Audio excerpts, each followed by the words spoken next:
I never thought at 63 years old, my own daughter would look me in the eyes and tell me I was incapable of making my own decisions. After dedicating my entire life to her success, after working 3 jobs to put her through private school and college, after postponing my own dreams so she could chase hers, that moment changed everything. When Rebecca told me I needed supervision with my finances because I'd bought myself a new car without consulting her first, something inside me finally broke. That's when I knew 25 years of monthly support payments were about to end. But I'm getting ahead of myself. Let me take you back to where it all began, back when I still believed my sacrifices would someday be appreciated. Before we jump back in, tell us where you're tuning in from. And if this story touches you, make sure you're subscribed, because tomorrow I've saved something extra special for you. My name is Eleanor Wilson. I raised my daughter Rebecca as a single mother in Portland after her father walked out when she was just 4 years old. He left us with nothing but a stack of bills and a broken-down apartment. I still remember sitting at our kitchen table that first night alone. Rebecca, asleep in the next room, wondering how I'd ever manage to give her the life she deserved. I'd been a stay-at-home mom until then, with only my community college degree and limited work experience.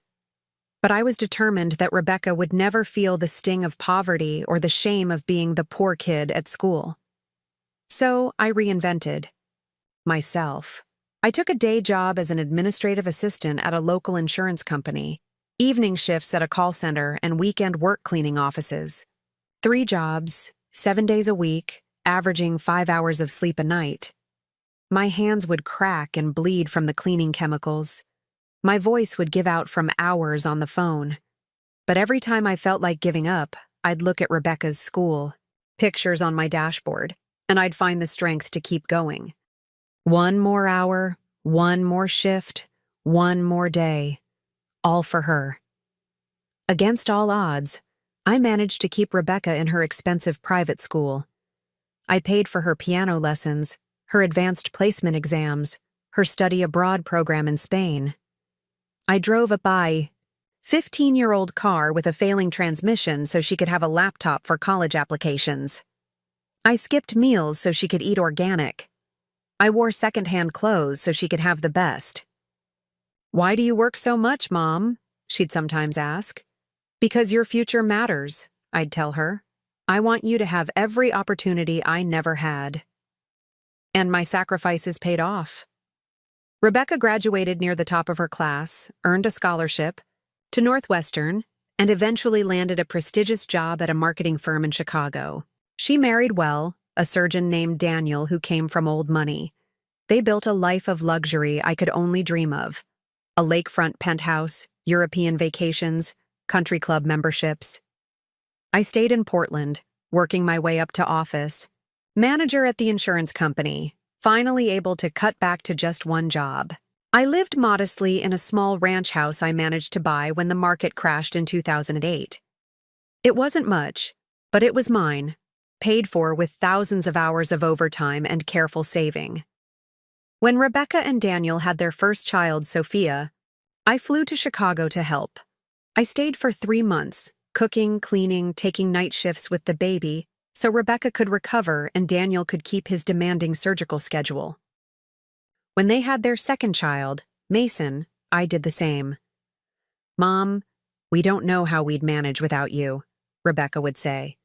But there was always something in her tone, not gratitude exactly, more like she was acknowledging something that was simply expected of me.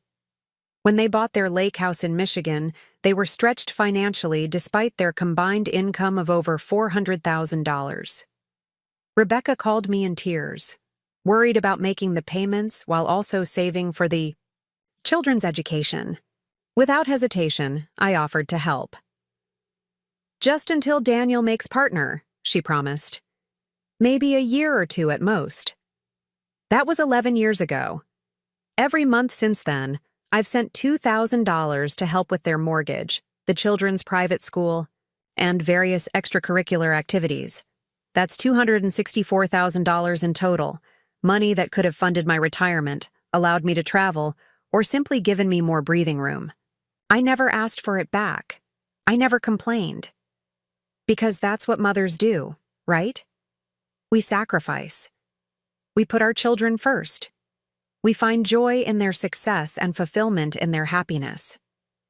At least, that's what I told myself, until last October, when everything changed. I'd been driving the same Toyota Camry for 17 years. It had over 220,000 miles on it, and repairs were becoming more frequent and expensive. The transmission was failing, the air conditioning was broken, and the check engine light had been on for months. When it wouldn't start one morning before work, I made a decision. I would finally buy myself a new car. Not anything extravagant, just a reliable mid-size sedan with modern safety features. I'd been saving for years, tucking away what little remained after bills and my monthly support to Rebecca. I had enough for a decent down payment, and my credit was excellent. So I bought myself a new Honda Accord. Nothing fancy, just the base model in silver. I was so proud of this small indulgence, this tiny act of self-care after decades of putting everyone else first. I took a picture and sent it to Rebecca, expecting congratulations, or at least acknowledgement of this modest milestone. Instead, my phone rang almost immediately. "Mom, what have you done?" Rebecca's voice was cold, controlled anger radiating through the speaker. "I bought a car," I said, confused by her reaction. "My old one was falling apart." "You should have talked to me first," she said. "That money could have gone toward Sophia's summer program at Yale. It's $12,000, and Daniel and I are already stretched thin this quarter." I stood in my driveway, keys still in my hand, staring at my reflection in the car's pristine window. Something shifted inside me in that moment. A realization that my daughter saw me not as an independent woman with my own needs and desires, but as an extension of her financial planning, a resource to be managed and directed. "Rebecca," I said carefully, "this is my money that I earned. I've been saving for this car for years." "That's exactly what I'm talking about," she snapped. "You make these impulsive decisions without considering the bigger picture. This is why Dad always said you were terrible with finances." The mention of her father, a man who had abandoned us both without a backward glance, rendered me temporarily speechless. "I'm going to talk to Daniel," she continued. "We need to figure out a better system for managing your money. Maybe we should set up a joint account so we can oversee your spending." "I'm 63 years old," I finally managed to say. "I don't need oversight." "Well, evidence suggests otherwise," she said with a sigh that dripped with condescension. "Look, I've got to go. Sophia has tennis lessons. We'll talk about this when you come for Thanksgiving next month." The call ended, and I stood there in my driveway for a long time, car keys dangling from my fingers, a strange numbness spreading through my chest. I thought about all the birthdays I'd celebrated with a single cupcake and a candle because I couldn't afford more. I thought about the vacations I'd never taken, the doctor's appointments I'd postponed, the dreams I'd abandoned. Also, Rebecca could have everything. And now, at 63, I wasn't even allowed to buy myself a car without her permission. Something cracked inside me that day. Something that had been holding me together for 25 years of single motherhood and sacrifice. But what Rebecca didn't know, what she couldn't possibly understand from her position of privilege, was that when you break a woman who's already survived impossible odds, you don't destroy her. You set her free. The next morning, I woke, up with a clarity I hadn't felt in years. I made coffee, sat at my kitchen table, and pulled out my laptop. It was time to look at my finances, not through Rebecca's condescending lens, but through my own experienced eyes. What I saw surprised even me. Despite sending Rebecca $2,000 every month, I had managed to build a modest nest egg through careful saving and my company's 401k matching program. I wasn't wealthy by any means, but I wasn't destitute either. And there was something else, something I had almost forgotten about. Preparing and narrating this story took us a lot of time, so if you are enjoying it, subscribe to our channel. It means a lot to us. Now back to the story. 5 years earlier, my Aunt Martha had passed away. We had been close when I was a child, but family rifts and geographical distance had separated us as adults. I'd attended her funeral, of course, but I was shocked when her lawyer contacted me afterward.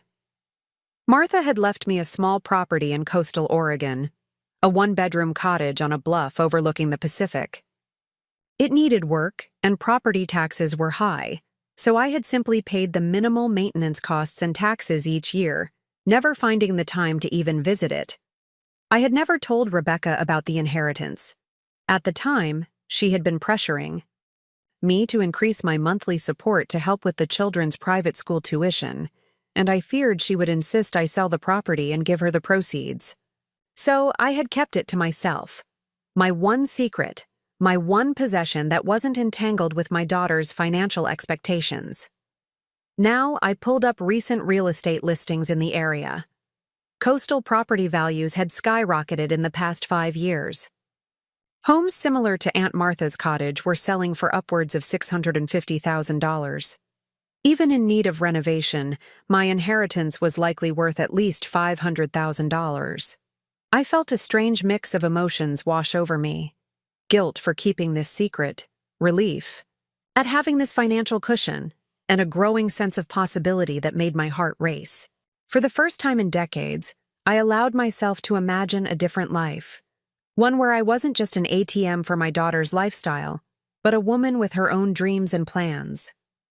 I closed my laptop and called in sick to work, something I almost never did. Then I got in my new car and drove 3 hours to the coast to see my inheritance in person for the first time. The cottage was perched on a rocky bluff above a pristine beach, with panoramic views of the ocean that took my breath away. The structure itself was weathered and in need of repair, peeling paint, a sagging porch, outdated appliances, but it was structurally sound. As I walked through the small rooms, I could feel my aunt's presence, her independent spirit that family lore said had scandalized her generation. Martha had never married, had traveled the world as a journalist, and had lived life entirely on her own terms. Standing in her cottage, watching the waves crash against the shore below, I wondered if perhaps she had left me this place for a reason, not just as a financial asset, but as a message across time. It's never too late to claim your life as your own. I sat on the porch steps, breathed in the salty air, and made a decision. I would renovate this cottage. I would create a home here, and I would stop sending money to my daughter. The realization didn't come with anger or resentment. Instead, I felt a profound sense of peace, like setting down a heavy burden I'd carried for so long that I'd forgotten it wasn't actually a part of me. On the drive back to Portland, I called a real estate agent and scheduled an appointment to discuss listing my house. I called a contractor recommended by a coworker and arranged for him to assess the cottage renovations. And I called my bank to stop the automatic transfer of $2,000 that was scheduled to go to Rebecca's account in 3 days. When I arrived home, there was an email from Rebecca in my inbox. The subject line read, "Financial Management Plan." With steady hands, I opened it. The email contained a detailed spreadsheet of my projected income and appropriate expenses, as well as a proposal for a joint account that Rebecca and Daniel would oversee. They had even taken the liberty of calculating how much I would need to increase my monthly contribution to cover Sophia's Yale summer program. The new amount, $2,750 per month. There was no mention of my feelings, no acknowledgement of my autonomy, no recognition of the decades of support I had already provided. Just numbers, expectations, and the unspoken assumption that I would comply, as I always had. I closed the email without responding and went to bed. For the first time in years, I slept straight through the night without waking once with worry. The next morning, Rebecca called. I let it go to voicemail. She called again an hour later. Again, I didn't answer. By the third call, I turned off my phone completely and went to work. When I returned home that evening, there were 6 missed calls and a text that simply read, "Mom, why isn't the money in our account? There must be some mistake with the bank. Call me ASAP." I didn't call. Instead, I made dinner, opened a bottle of wine I'd been saving for a special occasion, and began researching coastal living in Oregon. By the time I went to bed, I had a list of local businesses hiring in the area, information about the community, and even the schedule for a watercolor class offered at the local senior center. The next morning, Rebecca called my office directly. "Eleanor Wilson's office," I answered professionally. "Mom, what the hell is going on?" Rebecca's voice was shrill with panic. "The mortgage payment is due and your money isn't in our account." I took a deep breath. "I've decided to stop the monthly payments, Rebecca." The silence on the other end was so profound, I almost checked to see if the call had dropped. "You... what?" she finally managed. "I'm not sending any more money," I said, my voice calm but firm. "You and Daniel make more than enough to cover your expenses." "Is this because of what I said about the car?" she asked incredulously. "Are you seriously punishing our children because your feelings got hurt?" "This isn't about punishment," I explained. "It's about me finally recognizing that I deserve to use my own money for my own life." "What life?" she scoffed. "You work and go home to an empty house. We are your life, Mom. We're your family." Her words were meant to wound, to remind me of my fundamental aloneness without her and the grandchildren. In the past, they would have worked. I would have crumbled, apologized, sent extra money to make up for my momentary rebellion. But not today. "I'm making some changes," I said simply. "I love you and the children very much, but my financial support has ended." "You can't do this!" she shouted, abandoning all pretense of composure. "We've built our lives around that money. The kids' tuition is due next week." "You make $400,000 a year, Rebecca. You'll figure it out." "Daniel's going to be furious," she warned. "He might not let you see the kids anymore." The threat hung in the air between us, the ultimate weapon she thought would bring me back in line. In the past, it would have worked. The thought of losing my grandchildren would have been unbearable. But something had changed in me. Not a hardening, but a softening toward myself. A recognition that love should not require such constant self-erasure. "That would be a shame," I said quietly. "I love those children more than anything. But I won't be financially blackmailed, not even with their affection."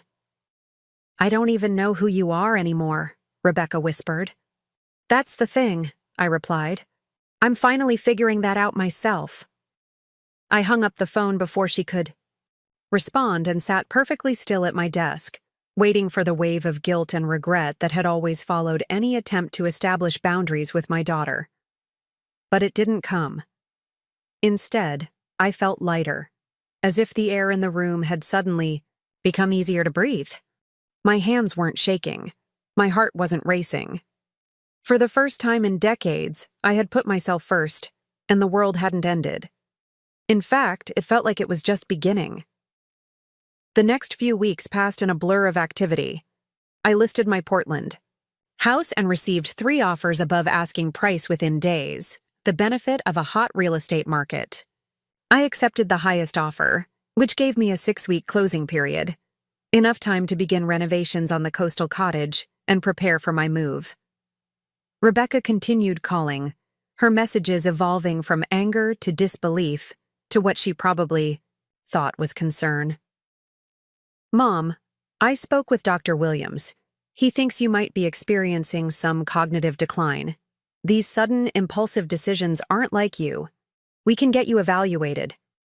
Daniel and I have been talking. We think you should consider moving to Chicago so we can look after you. There's a nice senior community near us. The children miss you. Sophia keeps asking why Grandma is mad at us.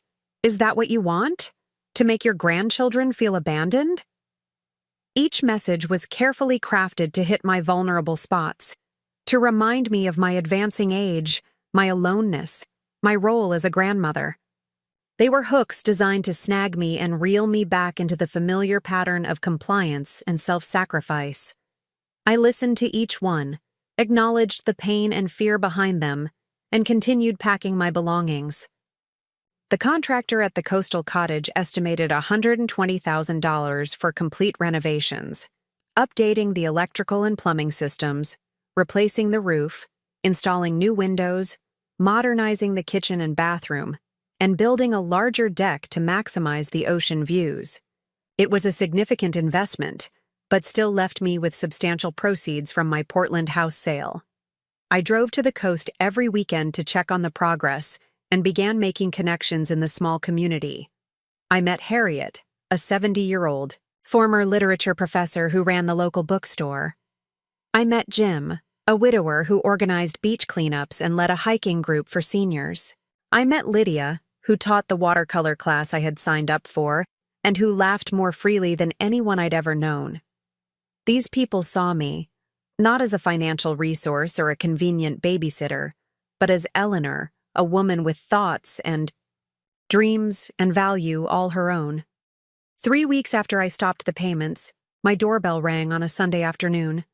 I opened it to find Daniel standing on my porch, his expression a practiced mask of medical concern.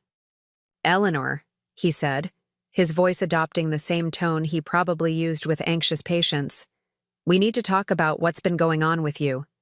I invited him in and offered him coffee, which he declined. We sat in my living room, surrounded by half-packed boxes. "Rebecca is worried sick about you," he began. "These sudden life changes, selling your house, cutting off contact with the family. These are concerning behaviors that could indicate an underlying issue." "What issue would that be, Daniel?" I asked mildly. "Independence? Self-respect?" He sighed, clearly frustrated by my failure to follow his script. "Look, I understand you were upset about Rebecca's comments regarding your new car purchase. Perhaps we overstepped. But this reaction is extreme and potentially self-destructive. How is it self-destructive to use my own money for myself after decades of supporting others?" "Because you're isolating yourself," he exclaimed. "Moving to some remote coastal town, away from your family, at your age? What happens if you fall? If you get sick? Who will take care of you?" I looked at my son-in-law, this man who had benefited from my financial support for 11 years without once calling to thank me personally, and realized he couldn't conceive of a world where a woman my age chose freedom over security, autonomy over safety. "The same people who have always taken care of me, Daniel," I said quietly. "Myself." His facade cracked then, the concerned doctor giving way to the frustrated financial planner. "We've built our lives around your contribution, Eleanor. The children's education, the lake house mortgage, these were commitments made with certain expectations in place." "Expectations," I repeated. "Not agreements, not discussions between equals, but expectations placed on me without my full consent." "That's not fair," he protested. "You offered to help." "Yes, for a year or two." Those were Rebecca's exact words. "It's been 11 years, Daniel. When did my temporary assistance become a permanent obligation?" He had no answer for that. Instead, he switched tactics. "What about the children? They don't understand why their grandmother has suddenly abandoned them."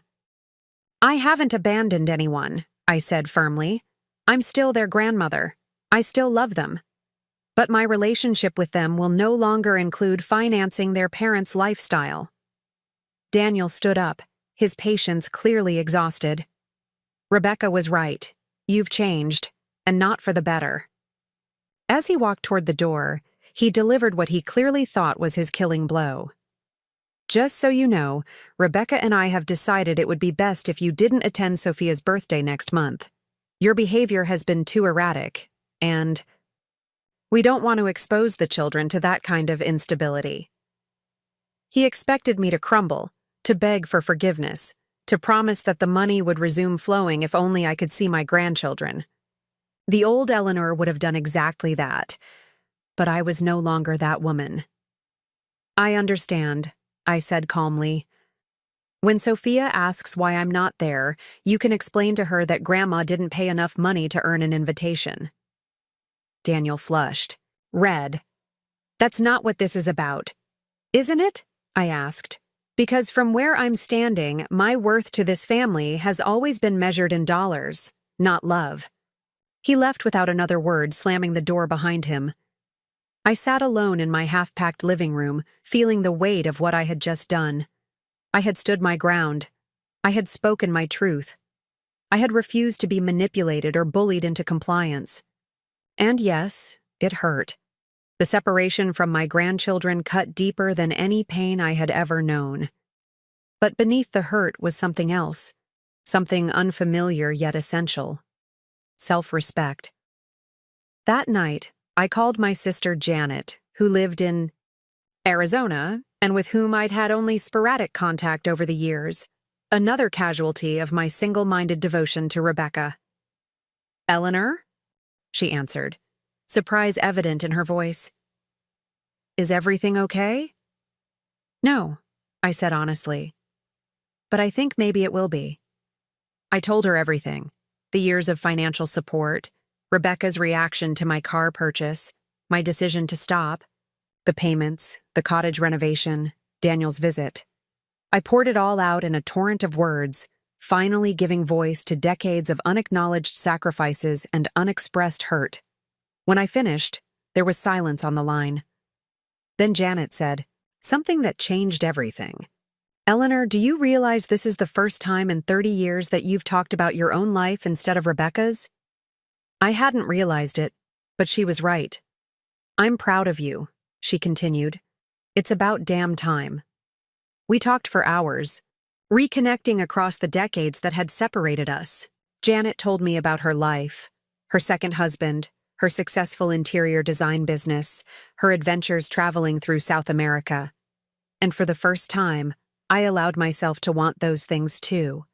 Connection, passion, adventure, rather than dismissing them as luxuries too self-indulgent for a devoted mother to pursue. By the time we hung up, it was past midnight, and I had made plans to visit Janet in Scottsdale after I settled into my coastal cottage. My first vacation in over 20 years. As I prepared for bed, my phone pinged with a text message from Rebecca. "I hope you're satisfied with yourself. Sophia cried when we told her you wouldn't be at her birthday. Whatever you're trying to prove, you're only hurting innocent children." I read the message twice, recognizing the emotional manipulation for what it was. Then I did something I had never done before in my relationship with my daughter. I didn't respond at all. Instead, I opened my laptop and ordered a beautiful art set for Sophia. She had shown interest in painting during her last visit, and arranged to have it delivered with a card that read, "To my wonderful granddaughter on her special day. Grandma loves you very much, yesterday, today, and always." It wasn't everything I wanted to give her. It wasn't my presence, or my explanation, or my defense against whatever narrative her parents were creating about me. But it was honest and loving and the best I could do under the circumstances. As I closed my eyes to sleep, I realized something profound. For the first time in my adult life, I was making choices based not on what Rebecca needed or wanted, but on what I needed and wanted. It felt foreign and frightening and absolutely necessary. Whatever came next, I would face it as Eleanor Wilson, not just Rebecca's mother or Sophia and Mason's grandmother, but as a woman in her own right, with her own path to forge and her own life to claim. And that, in itself, was a kind of freedom I had never known. The renovation of my coastal cottage progressed rapidly over the next few weeks. The contractor, Pete, took a personal interest in the project, often sending me photos of the work when I couldn't be there in person. The new windows were installed, flooding the small rooms with light and framing the ocean view like a living painting. The sagging porch was rebuilt into a wraparound deck where I imagined myself drinking. Morning coffee as fog rolled over the water. The kitchen, once cramped and outdated, was transformed with pale blue cabinets and countertops that reminded me of sea glass. I was scheduled to move in permanently in just 2 weeks. My Portland house had sold, and I donated most of my furniture, keeping only a few cherished pieces. It felt liberating to shed the accumulation of decades. Like each item I gave away made room for something new to enter my life. On a Tuesday morning, I was at work finishing a quarterly report when my office phone rang. "Eleanor Wilson's office," I answered. "Ms. Wilson, this is Heather Davis from Coastal Community Bank. I'm calling because there appears to be an issue with your renovation loan." My stomach tightened. What kind of issue? Everything was approved weeks ago. "Yes, it was," she said hesitantly. "But we've received some concerning information that requires further review before we can continue disbursements to your contractor." "What information?" I asked, my mind racing. "I'm not at liberty to discuss the details over the phone. Could you come to the bank? This afternoon? Say, 3 o'clock? I agreed, my hands trembling slightly as I hung up. I had never missed a payment, never even been late on a bill. My credit score was excellent. What concerning information could possibly have emerged? The answer was waiting for me at Coastal Community Bank in the form of a thick folder on Heather Davis's desk. She was a young woman, probably in her early 30s, with the nervous demeanor of someone delivering unwelcome news. "Ms. Wilson, thank you for coming in," she began, gesturing for me to take a seat. "As I mentioned on the phone, an issue has come up regarding your renovation loan." "What kind of issue?" I asked again. She cleared her throat. "We received a call from a Dr. Daniel Mercer, who identified himself as your son-in-law. He expressed concerns about your cognitive capacity to manage significant financial decisions at this time." The blood drained from my face. My cognitive capacity. "Dr. Mercer indicated that you've been exhibiting concerning behaviors, including impulsive financial decisions, paranoid thinking, and estrangement from family members. All potential indicators of early dementia or other cognitive decline." I sat perfectly still, absorbing the calculated cruelty of what my son-in-law had done. He hadn't just tried to manipulate me emotionally, he was now using his medical credentials to undermine my financial independence. "As you can imagine," Heather continued uncomfortably, "our bank takes such concerns seriously, especially with older clients and significant loans. Dr. Mercer suggested that any major financial decisions should be reviewed by a court-appointed guardian before proceeding." "A guardian," I repeated flatly, "for me. He mentioned that your family is exploring that option, yes." The room seemed to tilt slightly. This wasn't just about the money anymore. This was about my very autonomy as a human being. Daniel and Rebecca weren't just trying to regain control of my finances. They were trying to take control of my entire life. I took a deep breath and met Heather's eyes directly. "Ms. Davis, I'm a 63-year-old woman in full possession of my mental faculties. I've worked as an office manager for 15 years, managing complex budgets and financial projections. I have no history of mental illness or cognitive impairment." "I understand," she nodded. "But Dr. Mercer was quite convincing, and as a medical professional who has never treated me and who stands to benefit financially if my loan is denied," I interrupted. "Ms. Davis, this is a clear conflict of interest. Dr. Mercer is upset because I recently stopped providing his family with $2,000 monthly that they had come to depend on. This is retribution, pure and simple." Heather looked uncertain. "Even so, the bank needs to exercise due diligence. Dr. Mercer suggested that we require a cognitive assessment before proceeding with the loan." "And who would perform this assessment?" I asked. "One of Daniel's colleagues? Another doctor with no connection to me who would take the word of a fellow physician over mine?" She didn't answer, which was answer enough. I straightened my spine and spoke with a calm I didn't entirely feel. Ms. Davis, I appreciate the bank's concern, but what's happening here is elder abuse through financial manipulation. I will not submit to a cognitive assessment demanded by family members who are actively trying to control my assets. I reached into my purse and pulled out my phone. Instead, I'll be contacting my attorney right now to discuss both a cease and desist order against Dr. Mercer for making false claims about my mental health, and a potential lawsuit against Coastal Community Bank for age discrimination and defamation of character. Heather's eyes widened. Ms. Wilson, there's no need to escalate this situation. I disagree, I said firmly. It was escalated the moment you allowed an interested third party to interfere with my approved loan based on unsubstantiated claims about my mental capacity. I stood up, gathering my purse. I'll expect written confirmation that my loan is proceeding as originally approved by the end of business tomorrow. Otherwise, my attorney will be in touch.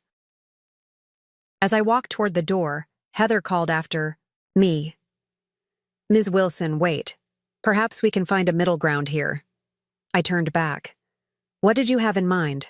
If you could provide a letter from your primary care physician confirming your cognitive health, that would satisfy the bank's concerns without involving your family or requiring a specialized assessment. I considered this. My doctor, Dr. Sandra Chen, had been treating me for over a decade. She knew me well and had never expressed any concerns about my cognitive function. I can do that, I agreed. You'll have it by tomorrow morning. I left the bank with my heart pounding in my ears. The confidence I'd displayed was largely a bluff. I didn't actually have an attorney on retainer, and I wasn't sure I could afford a legal battle with the bank. But the threat had bought me time to figure out my next move.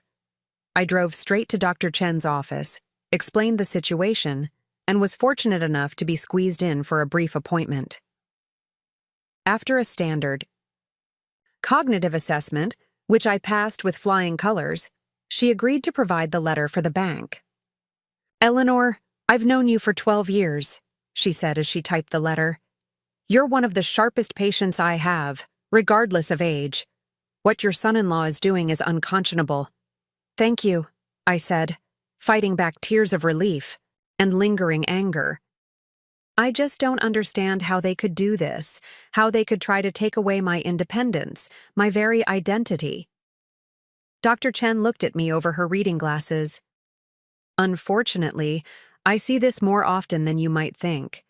Adult children who have come to see their parents, particularly mothers, as extensions of themselves rather than autonomous beings. When that dynamic is disrupted, they often respond with surprising aggression. But to suggest I'm losing my mind to try to get me declared incompetent? The enormity of the betrayal still staggered me. It's about control, she said simply, and perhaps about their own fear of change.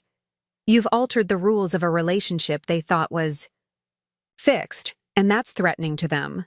She handed me the signed letter, which unequivocally stated that I was cognitively intact and fully capable of managing my own affairs. This should help with the bank, but Eleanor, be prepared. People who attempt this level of control rarely give up after one failed attempt. Her warning proved prophetic. The letter satisfied the bank, and my loan proceeded as planned. But Daniel and Rebecca were far from finished. 3 days later, I received a certified letter from a law firm in Chicago. Inside was a formal notice that Rebecca and Daniel were petitioning an Illinois court for emergency guardianship over me, citing rapid cognitive decline and financial vulnerability. They had scheduled a hearing for the following week and expected me to appear in Chicago to defend my mental competence. I sat at my kitchen table, surrounded by half-packed boxes, and read the letter 3 times, trying to comprehend the level of determination my daughter and son-in-law had to control me. They were willing to publicly declare me incompetent, to strip me of my legal rights, to humiliate me in open court, all because I had dared to reclaim my financial independence. This time, I knew I couldn't bluff my way through. I needed professional help. I called Janet, who immediately connected me with her husband's cousin, a retired attorney named Martin who specialized in elder law. Though he couldn't represent me officially in Illinois, he advised me on next steps and helped me find a reputable attorney in Chicago who could. The good news, Martin told me during our call, is that these petitions rarely succeed without substantial evidence of incapacity, which they don't have. The bad news is that defending yourself will be expensive and stressful. I don't care what it costs, I said. I won't let them take my life from me. With Martin's guidance, I hired Diane Lowell, a tough-minded Chicago attorney who specialized in contested guardianship cases. She was expensive. Her retainer alone was $10,000, but she was confident and reassuring. Based on what you've told me and the documentation you've provided, this petition has no merit, she said during our first video call. It appears to be a blatant attempt to regain control of your finances through legal intimidation. We'll fight it, and we'll win. The weeks that followed were a blur of affidavits, medical evaluations, financial statements, and witness testimonials. I had to postpone my move to the cottage and extend my lease in Portland to deal with the legal battle. I emptied most of my remaining savings to pay Diane's fees and for a comprehensive neuropsychological evaluation that definitively proved my cognitive abilities were above average for my age group. The stress was enormous. I lost weight, developed insomnia, and found myself jumping whenever my phone rang. But I never wavered in my determination. This fight wasn't just about money anymore. It was about my fundamental right to self-determination. As the hearing date approached, Diane called with unexpected news. Eleanor, Rebecca has gone public with your case.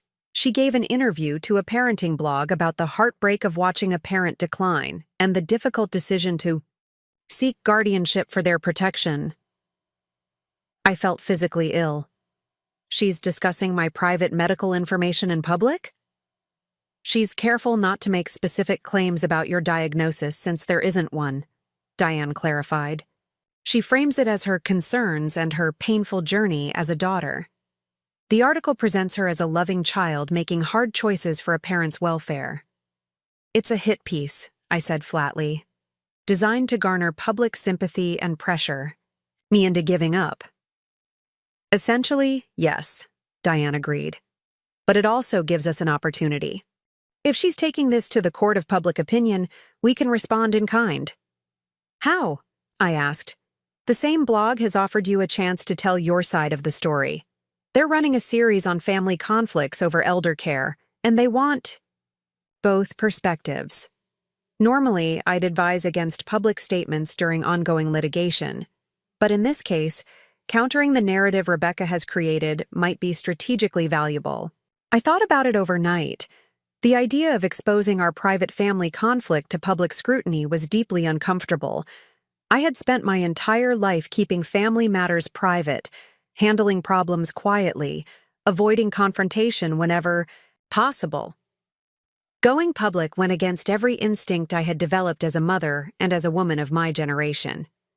But Rebecca had already broken that covenant. She had already dragged our relationship into the public sphere, presenting a distorted version of reality where she was the concerned daughter and I was the declining mother. If I remained silent, that narrative would stand unchallenged. The next morning, I called Diane.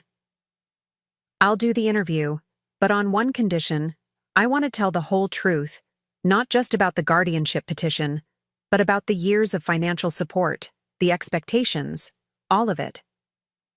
Diane hesitated. That could escalate the conflict. The conflict is already escalated, I pointed out. They're trying to have me declared legally incompetent. I'm not sure how much further this can escalate. She conceded the point, and we arranged for the interview the following day. The blogger, a woman named Meredith, who specialized in family relationship issues, conducted our conversation via video call. She had already spoken with Rebecca and had read the court filings, so she was familiar with the basic outline of our conflict. Ms. Wilson, she began, your daughter describes a pattern of concerning behavior that began rather suddenly. Impulsive financial decisions, paranoia about family members' intentions, and isolation from loved ones. Can you address these concerns? I took a deep breath and told my story, not with anger or bitterness, but with simple, straightforward honesty. I explained the years of financial support I had provided, the promising that it would only be temporary, the expectations that had gradually accumulated. I described Rebecca's reaction to my car purchase and her suggestion that I needed my spending overseen. I detailed Daniel's visit and their attempt to block my bank loan. The behaviors my daughter characterizes as concerning are actually quite simple, I concluded. I decided at 63 that I deserved to use my own money for my own needs after decades of supporting others. I decided that I had the right to make financial decisions without my daughter's approval. And I decided that I would not allow emotional manipulation to force me back into a role I no longer wished to play. Meredith looked thoughtful. Your daughter suggests that these changes came out of nowhere and represent a personality shift that could indicate cognitive decline. I smiled slightly. They didn't come out of nowhere for me. They came after years of growing awareness that the dynamic between us was unhealthy. The only thing that changed suddenly was my willingness to accept it. And the cottage renovation? The move away from Portland? Rebecca characterizes these as impulsive decisions that put your financial security at risk. I inherited that cottage 5 years ago, I explained. I've been paying taxes on it and basic maintenance all this time. The renovation was carefully planned and is well within my financial means, especially after the sale of my Portland house. As for moving away, is it really so strange that a person might want to live by the ocean in their retirement years? What about Rebecca's concern that you'll be isolated, without support systems if your health declines? I've made more meaningful connections in the coastal community over the past few months than I've had in Portland for years, I said. My social circle in Portland had shrunk over time because most of my energy and resources were directed toward Rebecca and her family. As for health concerns, the cottage is 10 minutes from a hospital, and I'm in excellent health according to my doctors. The truth is, social isolation was more of a risk in my previous life than in the one I'm creating now. The interview continued for over an hour. Meredith was thorough, asking challenging questions but giving me space to answer fully. When we finished, she thanked me and promised that the article would present both perspectives fairly. Ms. Wilson, she added before disconnecting, off the record, I've interviewed hundreds of families in conflict. What strikes me about your situation isn't the conflict itself, which is sadly common, but your clarity about it. Many people in your position would be consumed by guilt or anger, but you seem to have found a perspective that's neither self-flagellating nor bitter. I'm working on it, I admitted. Some days are harder than others. 3 days later, the article was published under the headline, Financial Independence or Elder Exploitation. A mother and daughter tell their stories. It presented both Rebecca's perspective and mine, side by side, allowing readers to draw their own conclusions. The public response was immediate and overwhelming. The comment section filled with hundreds of reactions, the vast majority supporting my position. Older readers shared their own experiences with adult children who felt entitled to direct their financial decisions. Younger readers expressed shock at the idea of a couple making $400,000 a year demanding monthly support from a retired parent.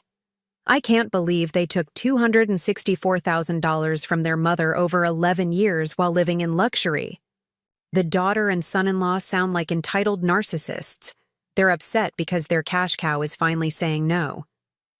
As a geriatric social worker, what the daughter is doing sounds like financial elder abuse. Attempting guardianship to regain control of a parent's assets is a red flag.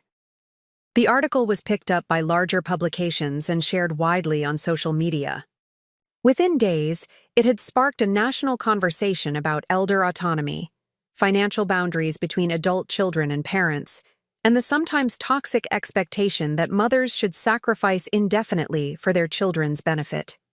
A received emails from strangers across the country, some sharing similar stories, others offering legal resources, still others simply expressing support. A retired judge from Florida wrote to assure me that no court would grant guardianship based on the flimsy evidence Rebecca and Daniel had presented. A psychologist specializing in family systems offered a free consultation to help me navigate the emotional aftermath of the conflict. The morning after the article was published, Rebecca called. For the first time in weeks, I answered. "How could you?" she demanded without preamble. "How could you air our private business like dirty laundry for the whole world to see?" "You went public first," I reminded her. "I simply responded to the narrative you created. I was trying to help you, to get you the care you need." "No, Rebecca," I said quietly. "You were trying to regain control over me and my resources. The difference is, I have documentation to support my version of events." She was silent for a moment. Then her voice changed, becoming softer, more wounded. "You've humiliated us, Mom. Daniel's colleagues are asking questions. The children's friends' parents have seen the article. You've turned the whole world against us." "I told the truth," I said simply. "If that truth reflects poorly on you, that's not my responsibility to manage." "We were going to drop the guardianship petition," she admitted. "Daniel thought it wasn't worth the fight once we saw your neuropsychological evaluation. But now, after this public betrayal, all bets are off. See you in court." She hung up, and I sat with the phone in my hand, absorbing the fact that my daughter was willing to pursue a legal battle she knew she would lose, purely out of spite and wounded pride. It was a stunning revelation, not just about who she had become, but about how profoundly our relationship had deteriorated. The day before the guardianship hearing, Diane called with news. "Eleanor, the judge has reviewed the pre-hearing filings and has some concerns about the petition. He's requesting a chambers conference with both attorneys before proceeding." "What does that mean?" I asked. "It means the judge has likely spotted the lack of merit in their case and wants to address it privately before public proceedings." "Begin." "This is good news. Judges often use chambers conferences to encourage weak cases to withdraw before wasting court time." Sure enough, an hour later, Diane called back. "The petition has been withdrawn," she announced. "The judge made it clear to Rebecca's attorney that proceeding would be inadvisable given the overwhelming evidence of your competence and the questionable motivations behind the petition." Relief flooded through me, followed quickly by a profound sadness. The battle was over, but at what cost? My relationship with my daughter felt irreparably damaged. My grandchildren were being kept from me. The financial and emotional toll of the fight had been enormous. Yet beneath the sadness was something else. A quiet, steady sense of having stood my ground with dignity and integrity. I had faced one of my greatest fears: public conflict, family estrangement, financial uncertainty, and I had survived. More than survived. I had prevailed. That evening, I received an unexpected email from Sophia, my 15-year-old granddaughter. The subject line read simply, "I'm sorry." "Grandma," she wrote, "I saw the article. Mom and Dad don't know I'm writing to you. They think you've changed, but I think maybe you were always this strong and just never had to show it before. I miss you. What they're doing isn't right. I'm sorry." Tears streamed down my face as I read her words. This unexpected alliance, this recognition from the most unlikely source. I wrote back immediately, assuring her of my love, explaining that adult relationships were complicated, but that none of this conflict changed how I felt about her. "Your mother is still my daughter, and I will always love her," I wrote. "Disagreements, even serious ones, don't erase a lifetime of love. Remember that, whatever happens next." I didn't know if our correspondence would continue, if Rebecca and Daniel would discover it and cut off this tenuous connection as well. But in that moment, it was enough to know that Sophia saw me. not as a resource or a problem to be managed, but as a person worthy of respect and consideration. The next day, I drove to the coast for the final inspection of my renovated cottage. As I stood on the new deck, watching waves crash against the shore below, I felt a weight lifting. Not completely, but enough to breathe more easily than I had in months. The battle had been brutal, but it had forced me to find resources within myself I hadn't known existed: courage, resilience, self-advocacy, and the willingness to stand alone if necessary. These weren't comfortable discoveries for a woman who had built her identity around accommodation and self-sacrifice, but they were necessary ones. As the sun began to set over the Pacific, casting golden light across the water, I made a silent promise to myself. Whatever came next, I would face it as Eleanor Wilson, not just Rebecca's mother or Sophia and Mason's grandmother, but as a woman in her own right, with her own path to forge and her own life to claim. And for the first time in decades, that future looked not just possible, but luminous with potential. 6 months passed. Winter storms battered the Oregon coast, sending massive waves crashing against the bluffs below my cottage. I watched them from my living room window, wrapped in a hand-knit throw, a mug of tea warming my hands. There was something cathartic about the wild weather, the raw power of nature mirroring the turbulence I'd weathered in my own life. The legal battle with Rebecca and Daniel had ended with their withdrawal of the guardianship petition, but the emotional aftermath lingered. I hadn't spoken to either of them since that final phone call.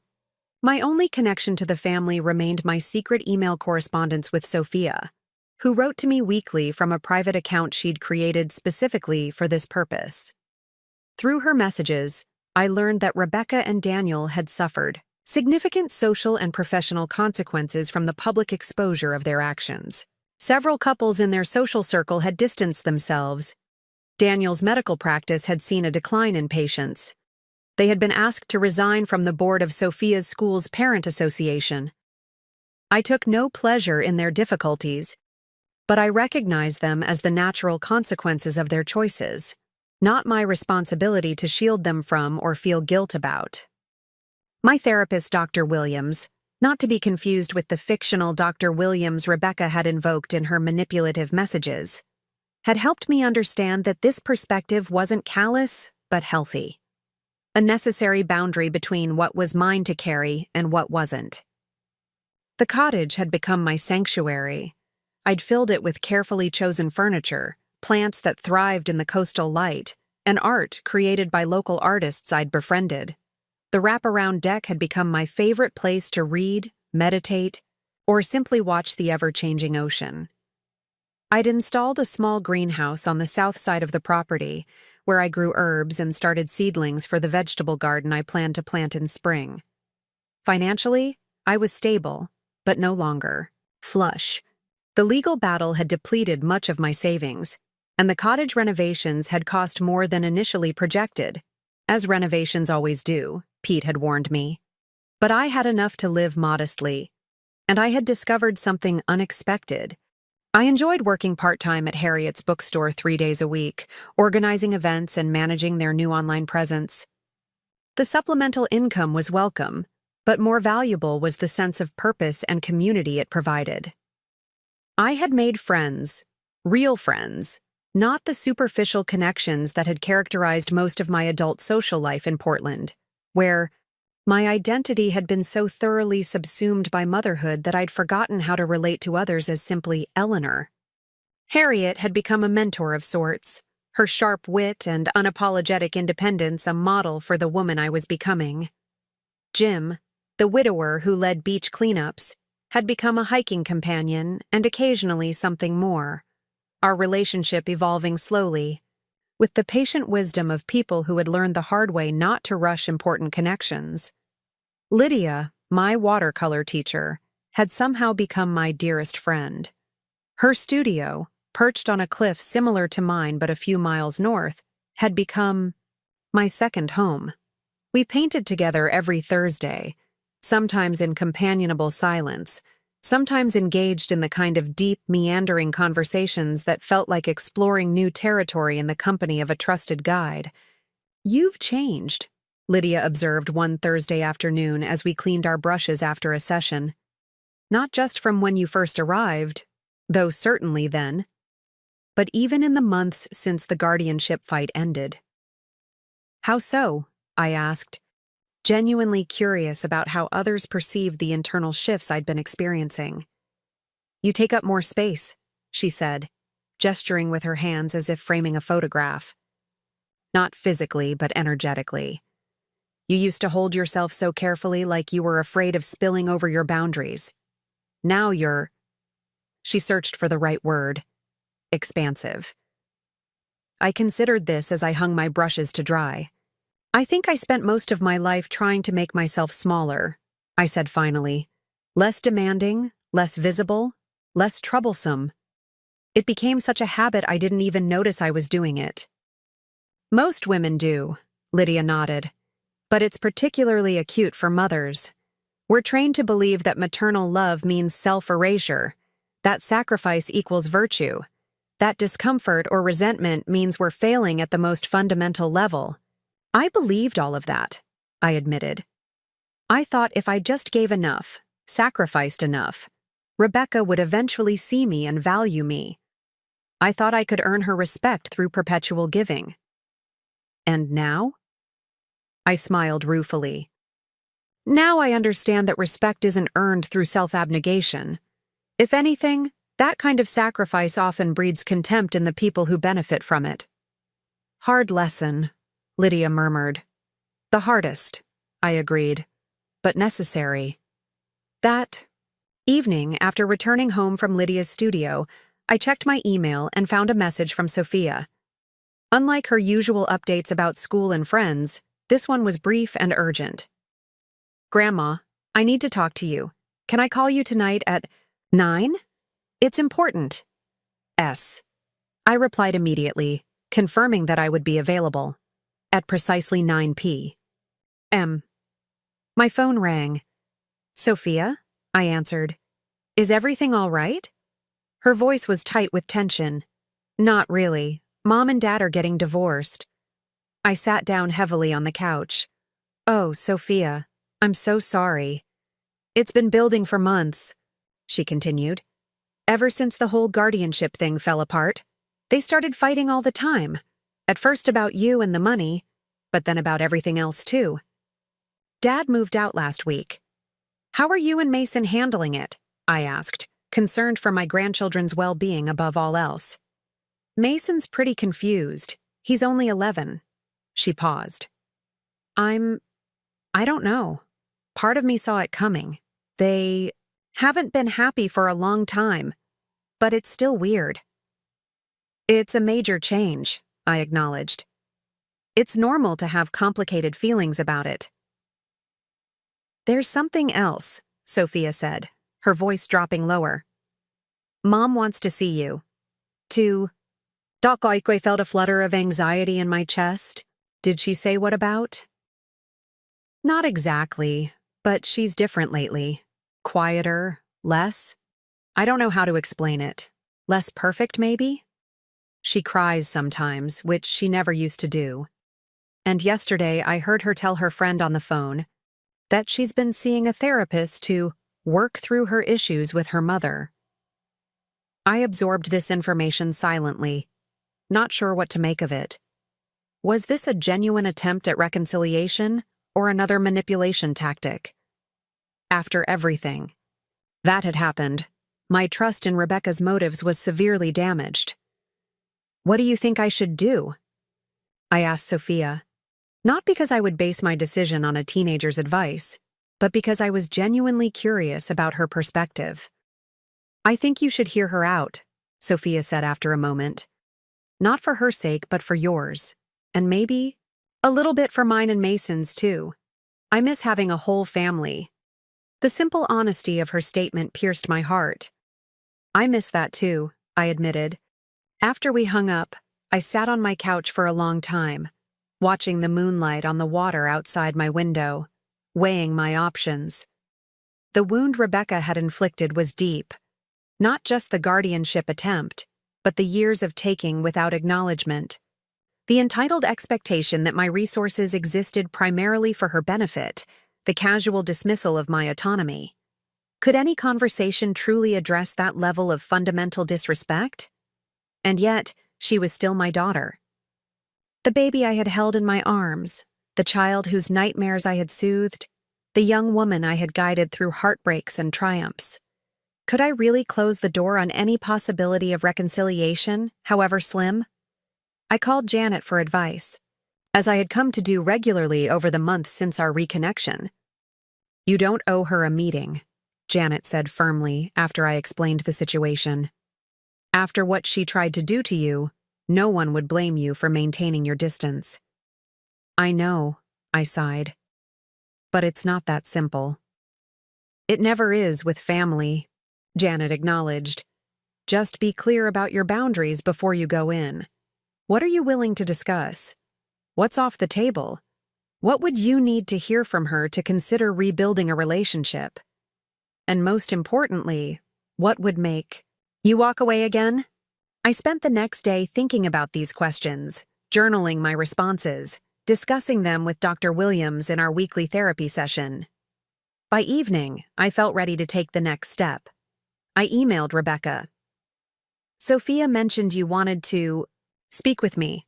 I'm open to a conversation, but I suggest neutral territory. There's a cafe in Lincoln City called the Reading Room. Would next Saturday at 1 p.m. work for you?" Her response came within minutes. "I'll be there. Thank you." The week that followed was one of the most emotionally turbulent I'd experienced since the height of the guardianship battle. I vacillated between hope and cynicism, between longing for reconnection and fear of being hurt again.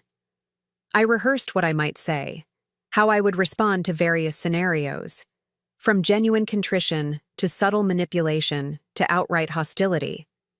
By the time Saturday arrived, I was exhausted from the internal debate. I arrived at the reading room 30 minutes early, chose a quiet table in the corner, and ordered a pot of Earl Grey tea to steady my nerves. At precisely 1 p.m., Rebecca walked in. Her appearance shocked me, not because she looked unkempt or unwell, but because she looked so different from the polished, perfect image she had always maintained. Her hair was simpler, pulled back in a low ponytail instead of the elaborate styles she had favored. She wore minimal makeup, jeans instead of her usual tailored slacks, and a simple sweater. She looked younger somehow, more like the Rebecca I remembered from before her marriage to Daniel, before the constant striving for status and appearance had become her defining characteristic. She spotted me and walked over, her steps hesitant. "Hi, Mom," she said quietly. "Rebecca." I nodded, gesturing to the chair across from me. "Please, sit down." She did, folding her hands on the table in front of her. I noticed she wasn't wearing her wedding ring. "Thank you for agreeing to meet," she began. "I wasn't sure you would." "I almost didn't," I admitted. She nodded, accepting this.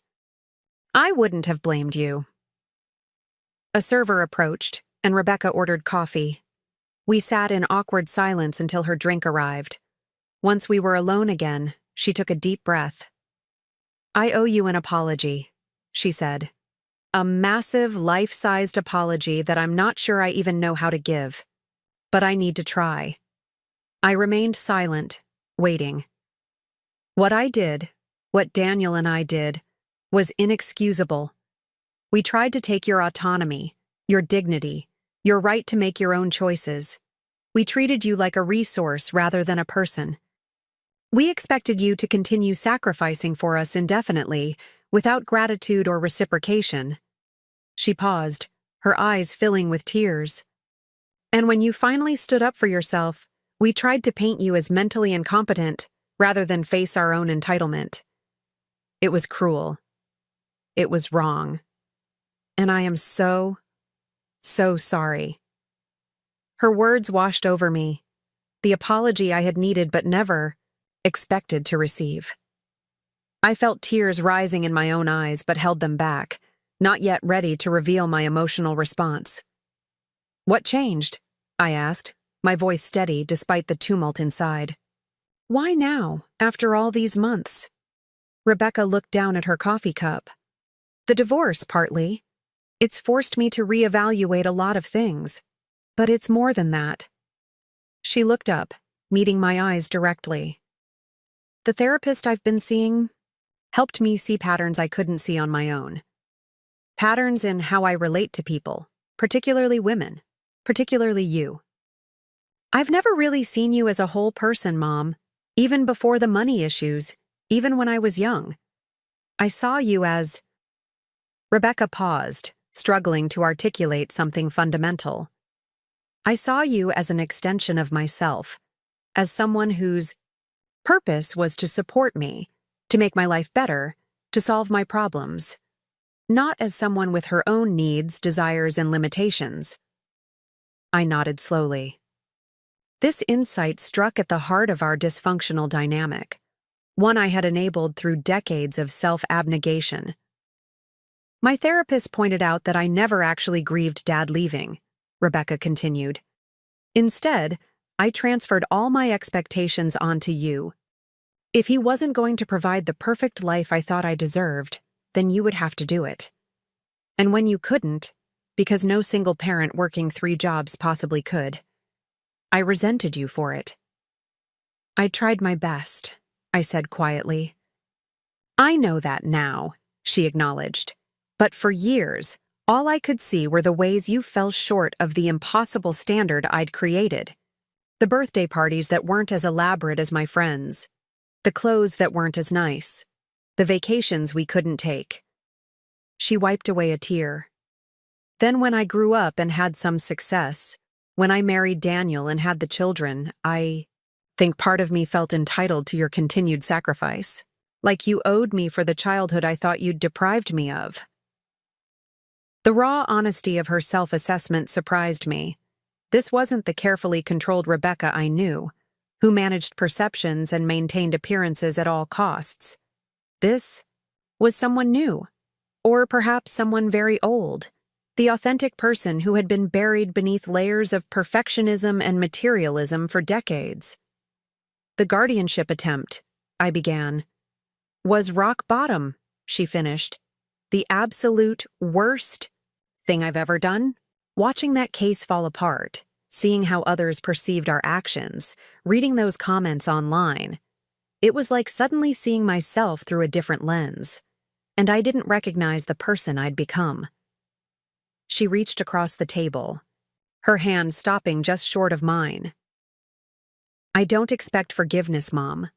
What I did doesn't deserve it. But I wanted you to know that I understand now. I see what I did wrong. And I'm committed to changing. Not just for you, but for Sophia and Mason too.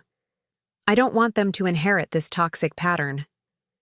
I studied my daughter's face, the familiar features now arranged in an expression of genuine remorse. The cynical part of me wondered if this was just another manipulation, a new tactic now that the old ones had failed. But the mother in me, the part that had never stopped loving her despite everything, wanted desperately to believe in the possibility of healing. "What do you want from me now?" I asked directly. "Beyond hearing your apology." Rebecca sat back, considering the question carefully. "Honestly, I'm not sure I have the right to want anything. But if you're asking what I hope for—" She took a deep breath. "I hope for a new relationship. Not the old dynamic where I take and you give until there's nothing left, but something healthier, with appropriate boundaries and mutual respect." "And the children?" Her eyes softened. "They miss you terribly. Mason asks about you all the time. And Sophia? Well, I suspect you already know she's been in contact with you." I raised an eyebrow, surprised that she knew. "She didn't tell." "Me?" Rebecca clarified. "But I'm her mother. I notice things. The way she disappears with her laptop at the same time every week. How her mood lifts afterward. I haven't confronted her about it because, frankly, I'm grateful she has you in her life, even if it's from a distance. I absorbed this information, recalibrating my understanding of the situation. And Daniel? What does he think about this? Meeting? Rebecca's expression hardened slightly. Daniel doesn't know, and frankly, his opinion doesn't matter anymore. Our divorce isn't just about the guardianship fallout, though that was the catalyst. It's about recognizing that we've enabled each other's worst qualities for years. His arrogance, my materialism, our shared sense of entitlement. We brought out the ugliest parts of each other. She sighed deeply. He's not a monster, Mom. He's just lost. Caught in a cycle of chasing status and validation that can never be satisfied. Maybe someday he'll see that like I have. But I couldn't wait around for that to happen. We talked for another hour, diving deeper into the patterns that had defined our relationship, the hurt and expectations on both sides. There were moments of tension, moments of tears, and even a few unexpected moments of laughter as we acknowledged the absurdity of some of our past conflicts. By the time we finished our second round of drinks, something had shifted between us. Not a complete healing, that would take much more time and work from both of us, but a crack in the wall, a small opening through which light could begin to filter. Would you be willing to see the children? Rebecca asked as our meeting drew to a close. Not at my house, I understand if you don't want to be in that space again. But maybe here, or at a park, they'd be so happy to see you. I considered the request. My grandchildren were innocent in this conflict, and I had missed them desperately. Yes, I decided. I'd like that. Perhaps next weekend if they're free. Relief washed over Rebecca's face. They're free. They're always free for you. As we prepared to leave, Rebecca hesitated, then asked the question that had clearly been on her mind throughout our conversation. Your cottage. Is it everything you hoped it would be? I smiled, the first genuine smile I'd directed at my daughter in over a year. It's more. It's become home in a way no place has ever been for me. I'd like to see it someday, she said tentatively, if that's ever something you'd be comfortable with. I didn't commit either way, maintaining the boundary that felt right. For now. Perhaps someday, we'll see how things develop. We walked to the parking lot together, an awkward moment arising as we reached my car. In the past, we would have hugged automatically, the physical gesture expected regardless of the emotional reality beneath it. Now, we both hesitated, unsure of what was appropriate or welcome. Finally, I extended my hand. Rebecca took it, her fingers warm against mine, and we stood for a moment in this new, more measured connection. Not the automatic embrace of the past, but not the cold distance of recent months either. Something in between, something still finding its form. Thank you for meeting me, she said. Thank you for apologizing, I replied. It means more than you know. As I drove back to my cottage, my emotions were too complex to name. There was relief that the conversation had gone better than I'd feared, caution about allowing myself to hope too quickly, and beneath it all, a persistent thread of love that had never fully disappeared, despite everything. I called Janet that evening to tell her about the meeting. So, reconciliation? She asked, her tone carefully neutral. Not exactly, I clarified. More like the beginning of a conversation, a potential new path, if we can both navigate it carefully. And you trust that her change is genuine. I considered this. Trust is a process, not an event. I'll be watching her actions more than her words in the coming months. But yes, I think something real has shifted for her. The divorce, the therapy, the public exposure of the guardianship attempt, it seems to have cracked open something that needed cracking. Just be careful, Janet advised. People can change, but it happens slowly, with setbacks along the way.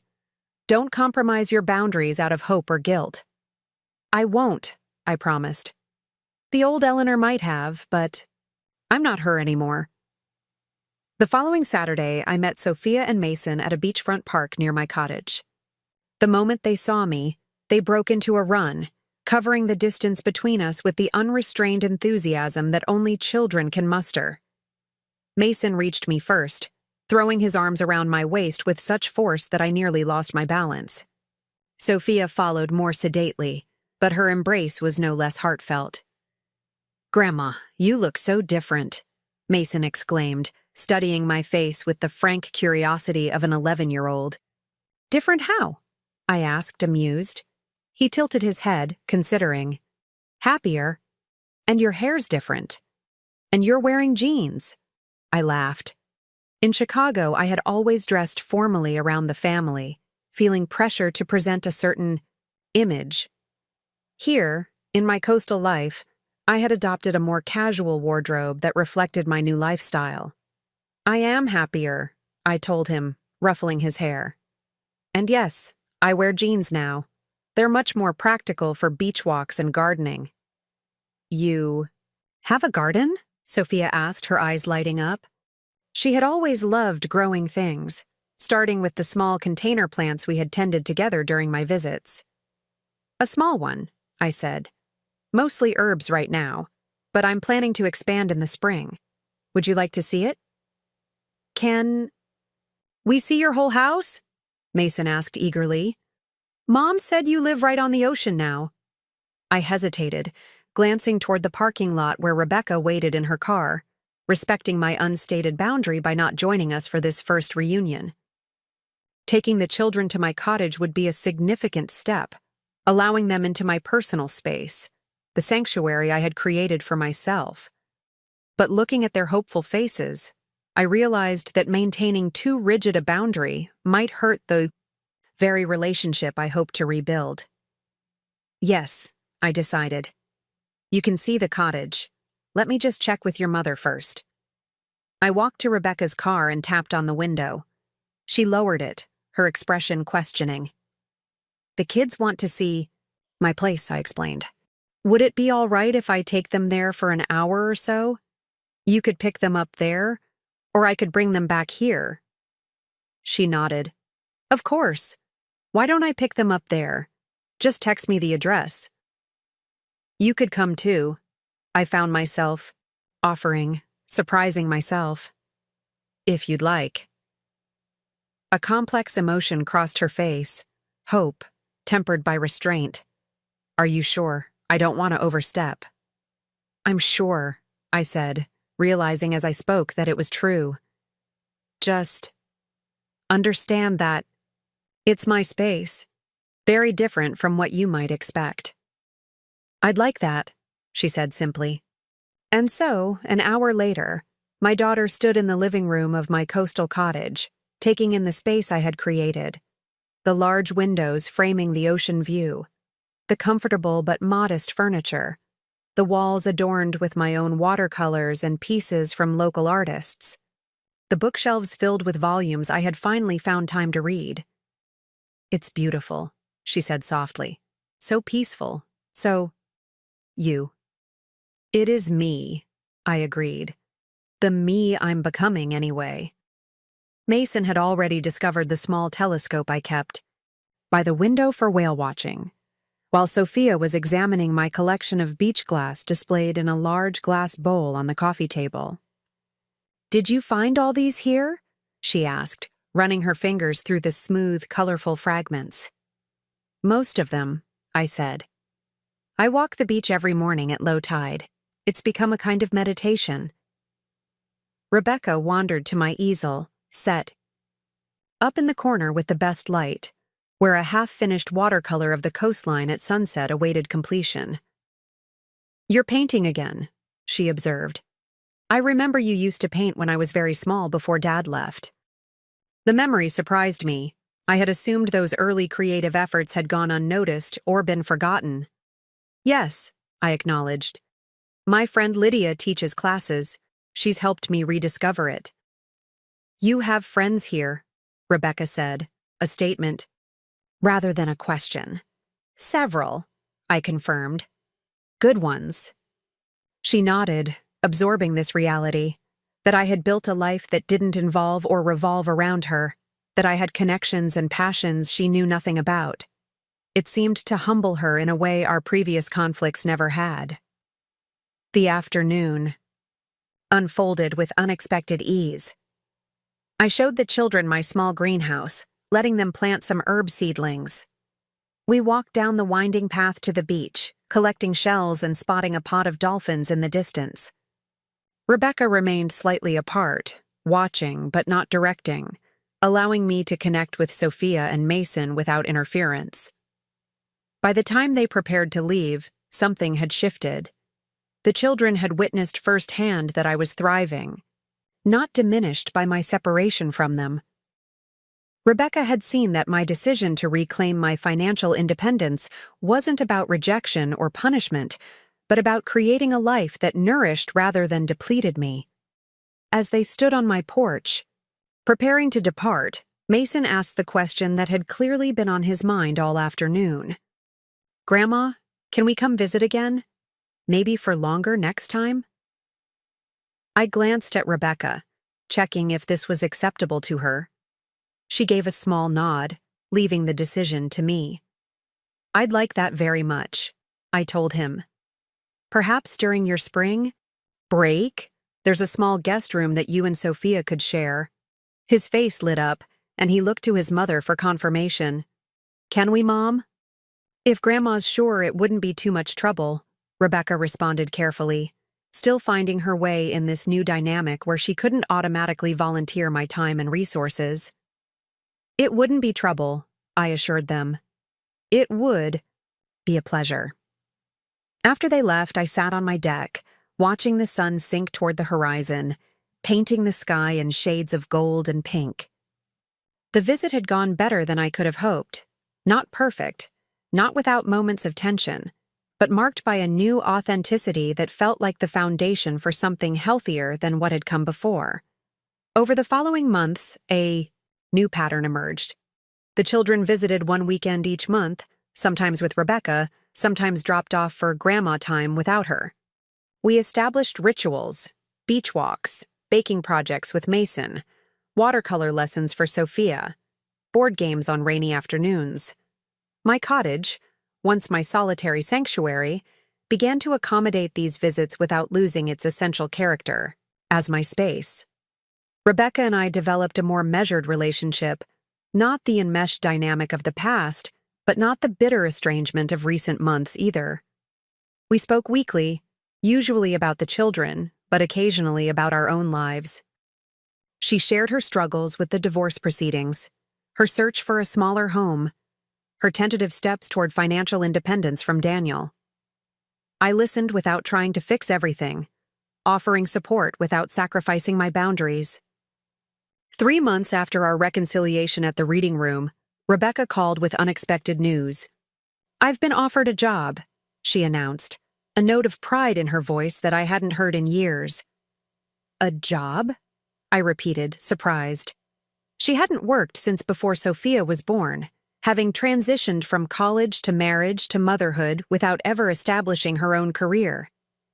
"With a nonprofit that provides art therapy for children in hospitals," she explained. "It's entry-level, and the pay is nothing compared to what Daniel made, but it feels right, using my marketing background for something meaningful instead of just selling luxury products to people who don't need them." "That sounds wonderful," I said sincerely. "When do you start?" "Next month, after we finalize the move to the new house. It's much smaller than the lakefront place, just a simple 3-bedroom in a regular neighborhood. The kids are adjusting to the idea. It's been a wake-up call for them too, seeing how our lifestyle changes without Daniel's income and, well, without yours."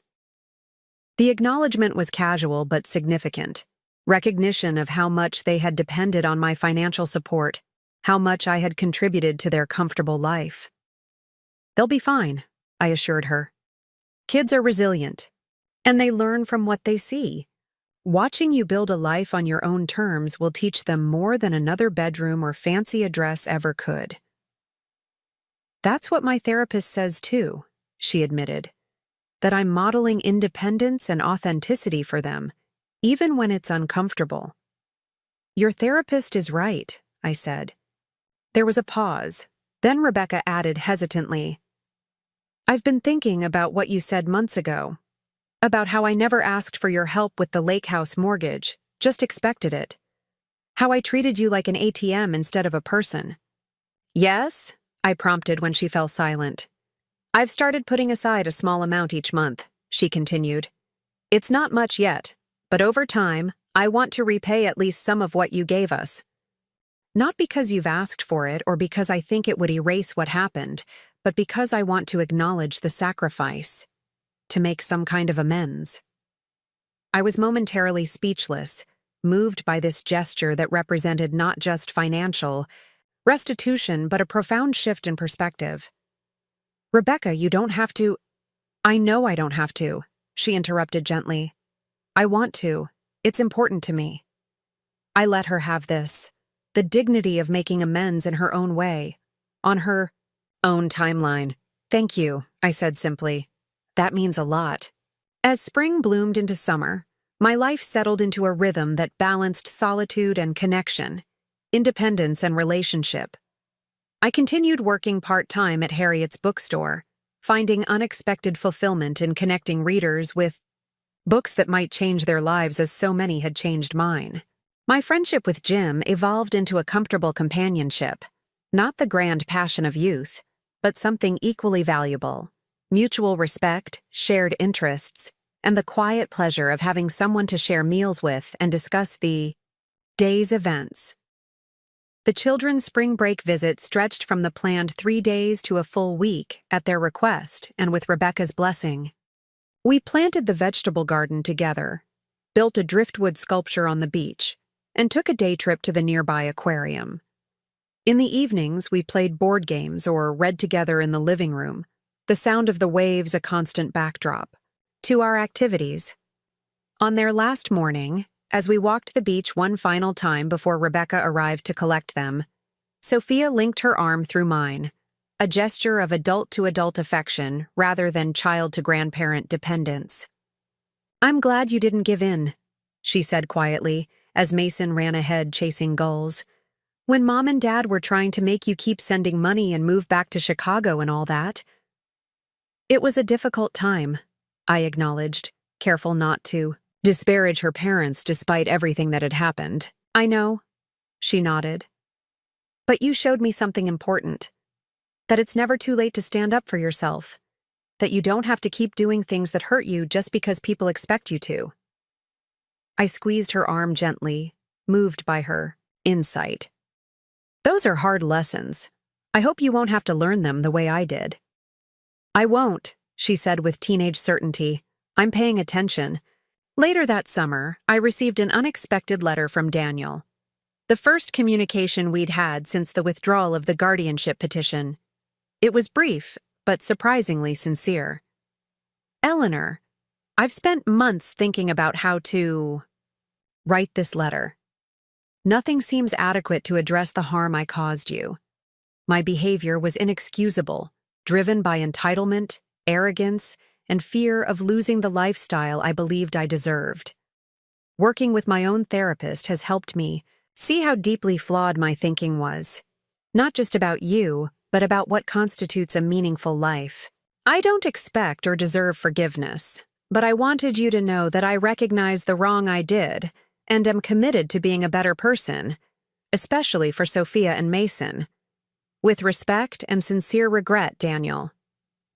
I didn't respond immediately, taking time to process my feelings about this overture.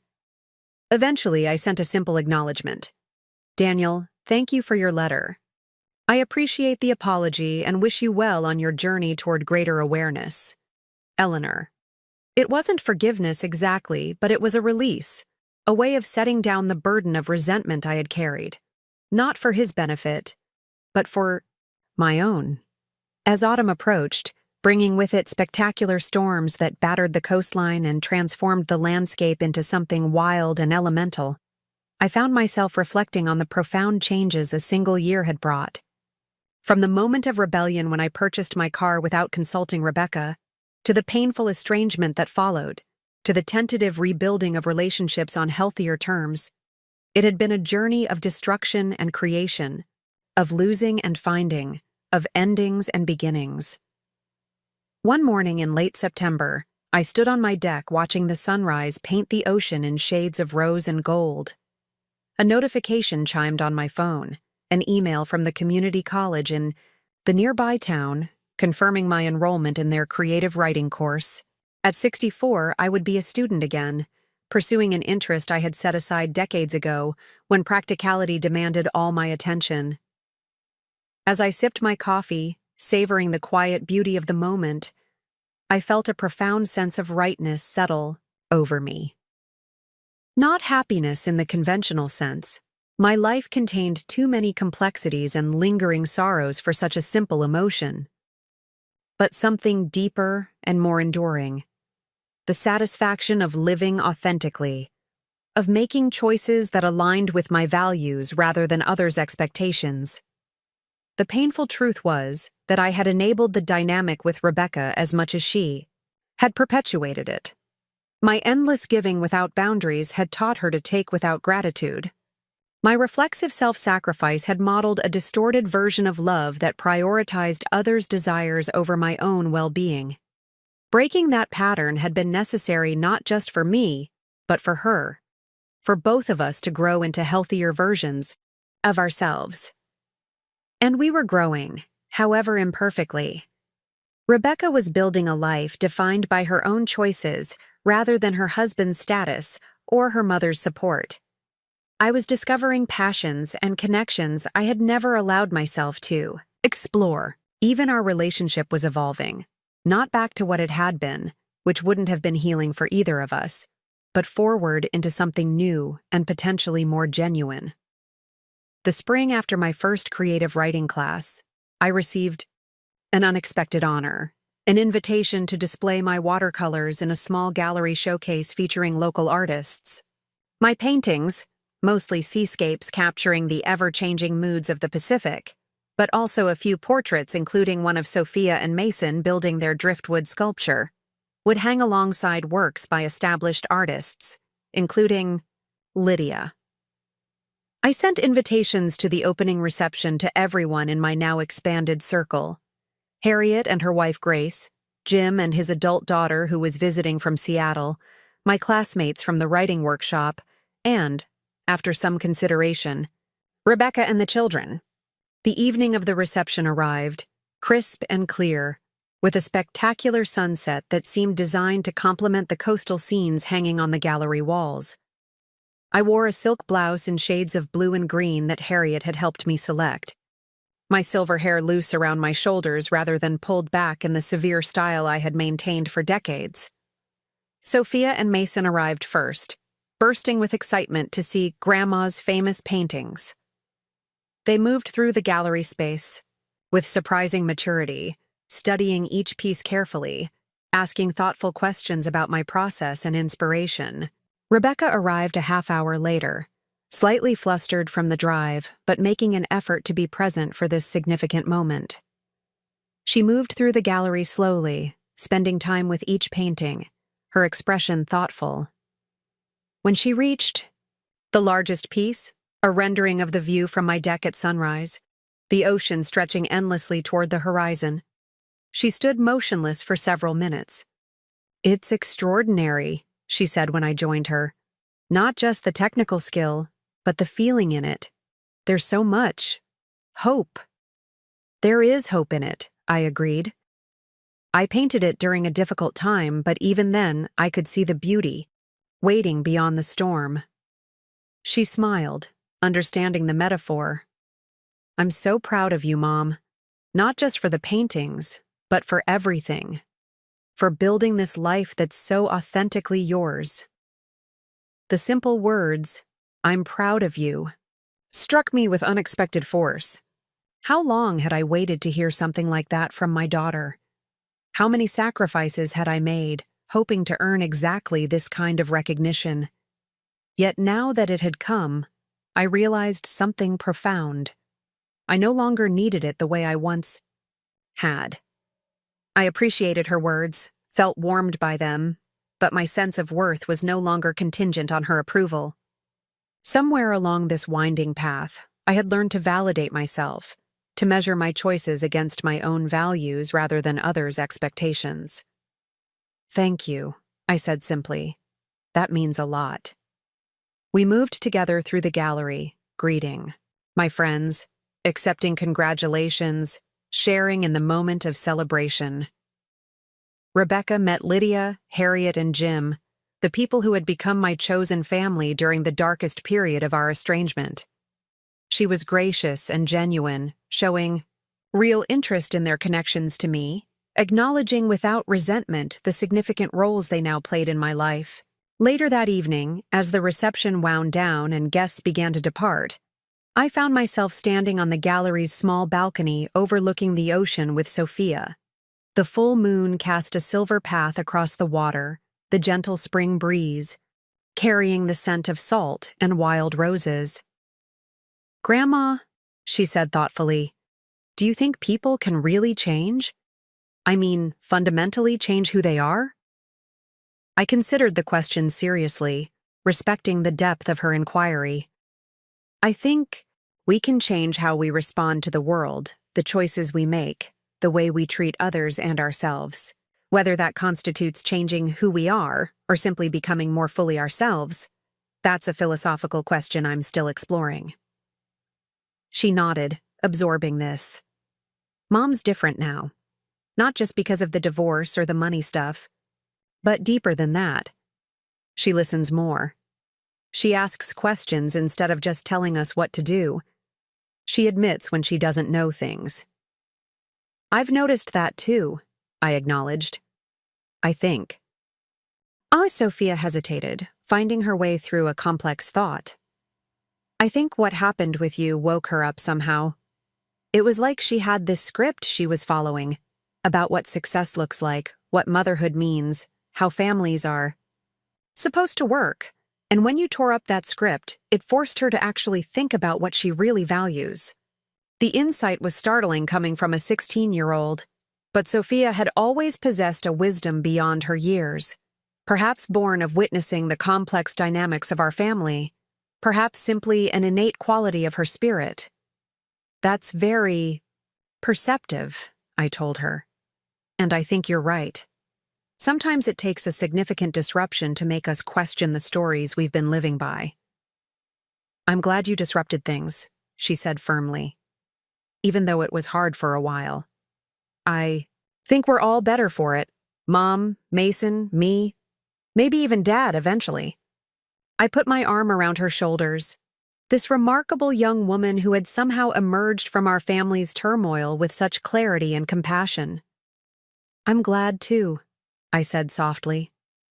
"Though I wish it could have happened with less pain for everyone."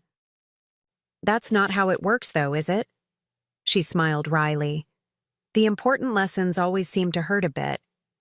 "Not always," I corrected gently. "Sometimes they come through joy, through love, through unexpected beauty. Those lessons can be just as powerful."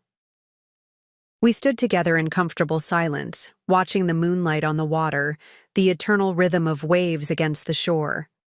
In that moment, I felt a profound sense of continuity, not the false continuity of repeated patterns and inherited dysfunctions, but the true continuity of wisdom passed forward, of lessons learned and transmitted, of growth that spreads outward, in ever-widening circles. I had begun this journey seeking only to reclaim my financial independence, to assert my right to make decisions about my own resources.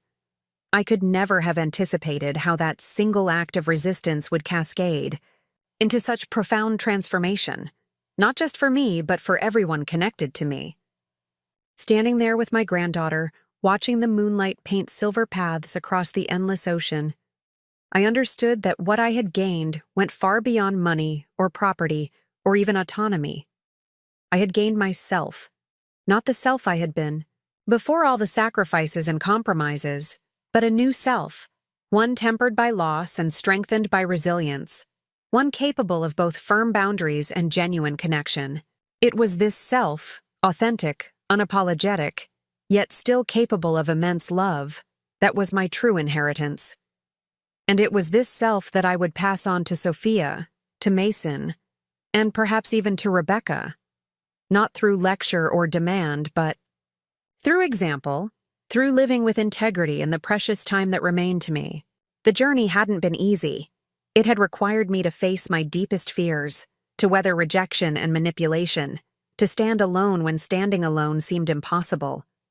But as I looked out at the vast ocean stretching to the horizon, I knew with absolute certainty that it had been worth every painful step.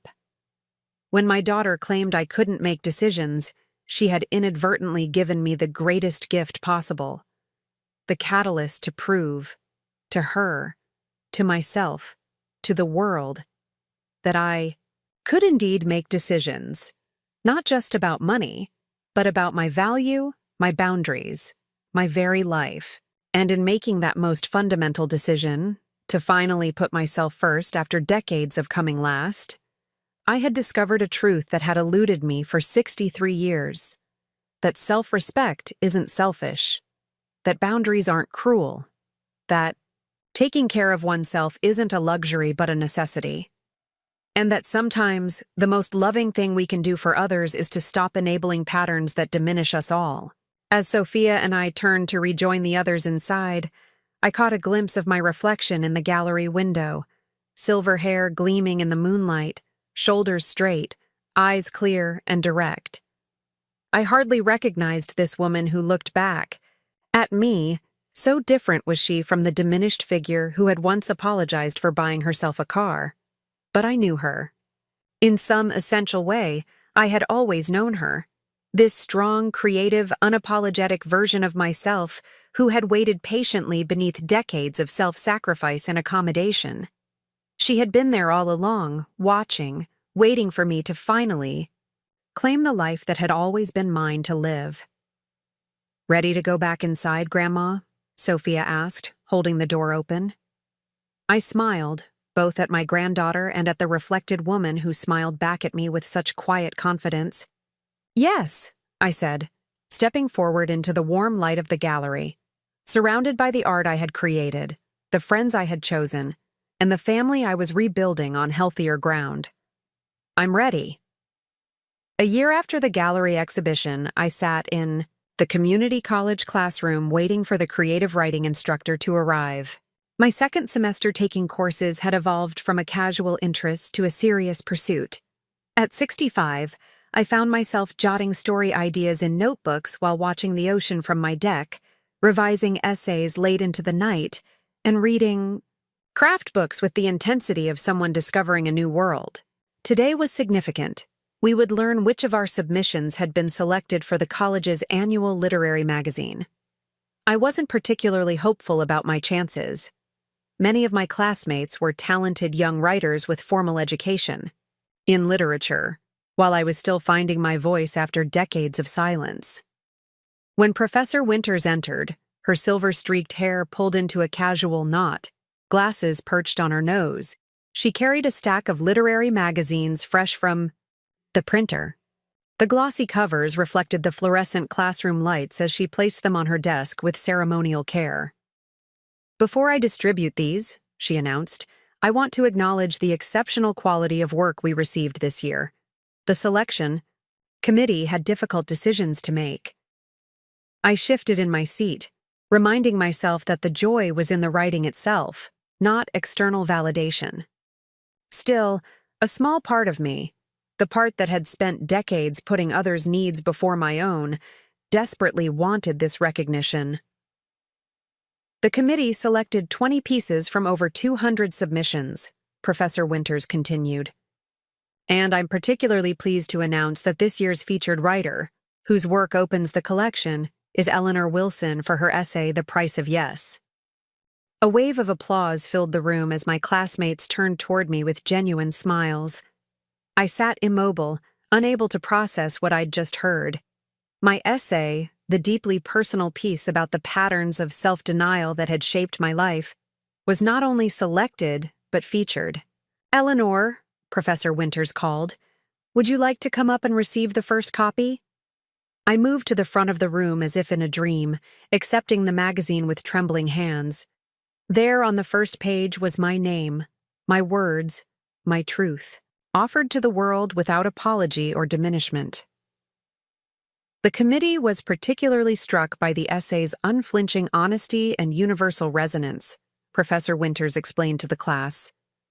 Eleanor's exploration of how women are socialized to prioritize others' needs above their own speaks to experiences that cross generations. As I returned to my seat, clutching the magazine, I felt a profound shift in my perception of myself. I wasn't just a mother, a grandmother, a former administrative assistant who had spent her life facilitating others' achievements. I was a writer, someone whose words had power, whose insights had value, whose voice deserved to be heard. After class, Zoe, a 22-year-old whose brilliant experimental fiction had intimidated me all semester, approached me. "Your essay made me call my mom," she admitted, twisting a lock of purple hair around her finger. I realized I've never really thought about her as someone separate from being my mother. You know, as a person with her own dreams and disappointments. We had this amazing conversation about what she wanted to do before she had me and my brothers. "That means a lot to me," I said, touched by the unexpected impact of my words. That evening, I called Rebecca to share my news. Our relationship had continued to evolve, the sharp edges of old conflicts gradually softening, though not disappearing entirely.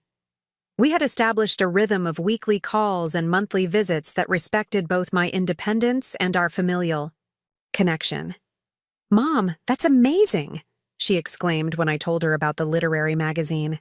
"I want multiple copies, one for me, one for each of the kids." "I'll send them," I promised. "Though I should warn you, the essay is quite personal. It discusses our past conflicts pretty directly." There was a brief pause. "I figured it might," she said finally. "That's your story to tell. I've learned a lot about respecting narratives that make me uncomfortable." This was new territory for us, the acknowledgement that my perspective on our shared history was valid even when it differed from hers, even when it portrayed her in an unflattering light.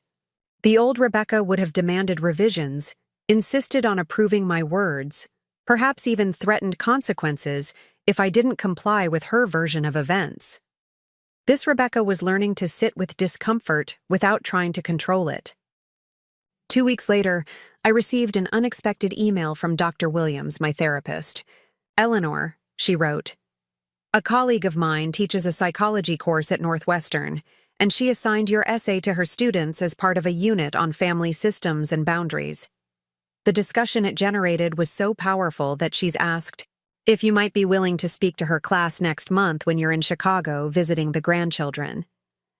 Your story has therapeutic value for others navigating similar dynamics." I stared at the screen, astonished.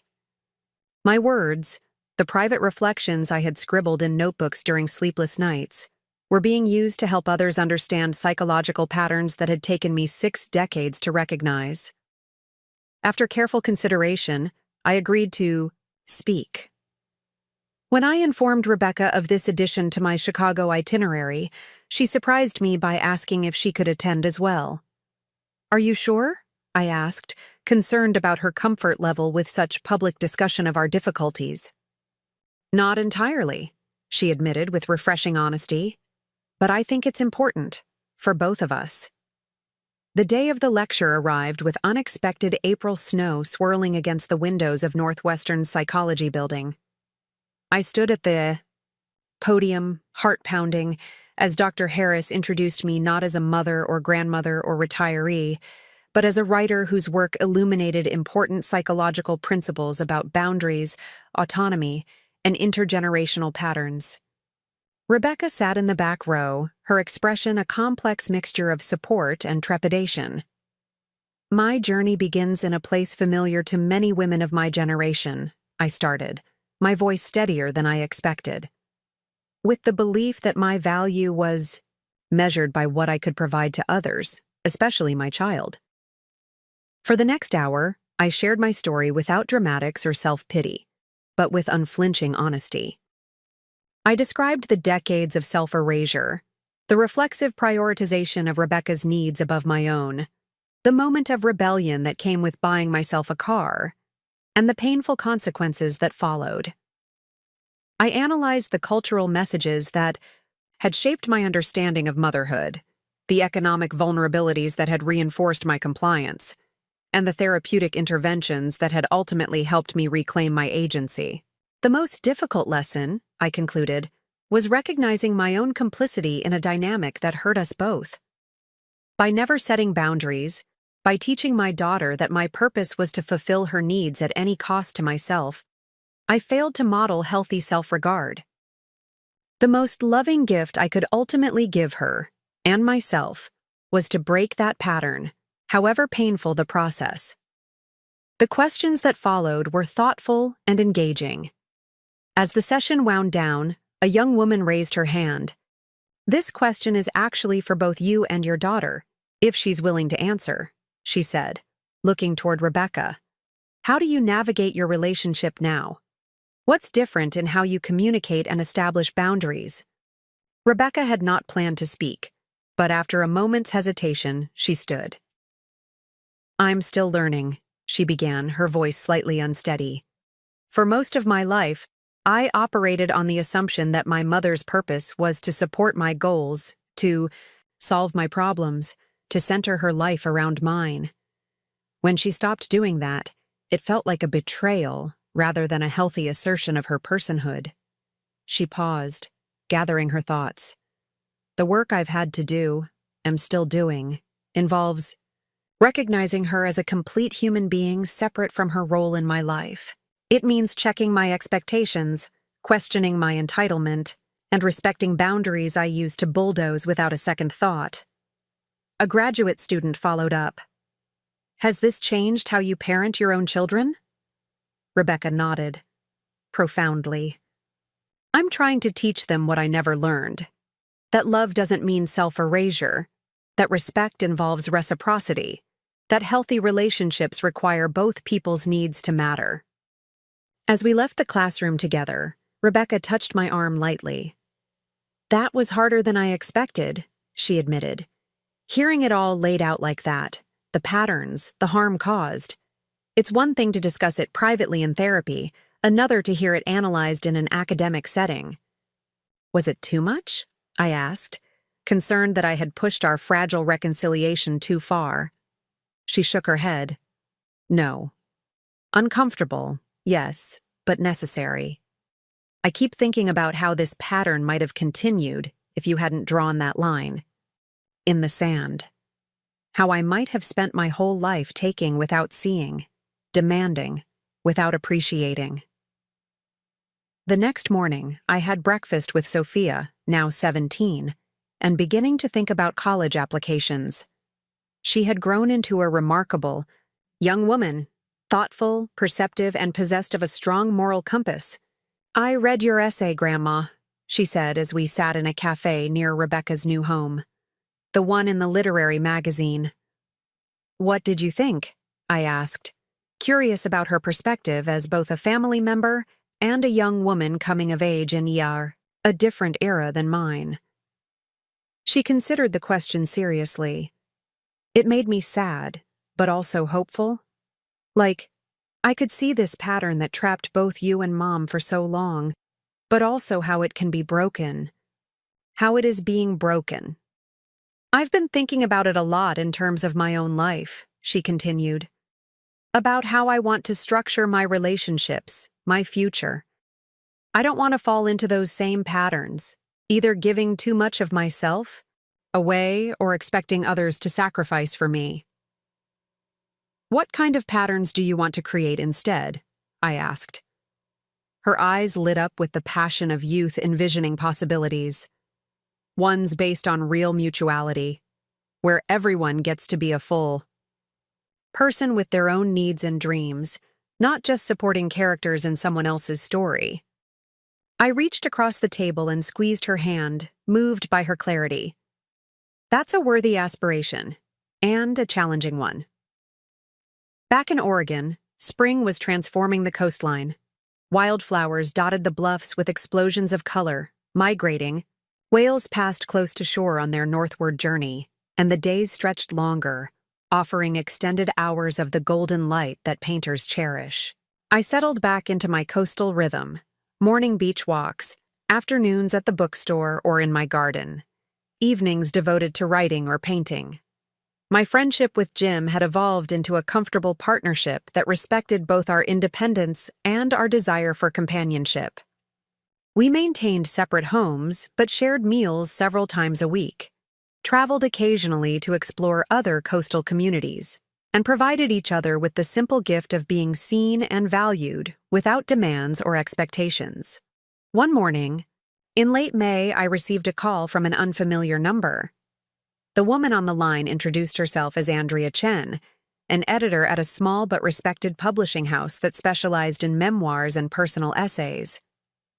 "I read your piece in the Coastal Literary Review," she explained. "Your voice is distinctive, honest without being bitter, insightful without being preachy. We're putting together an anthology of essays about women's journeys in the second half of life, and I'd love to include your work."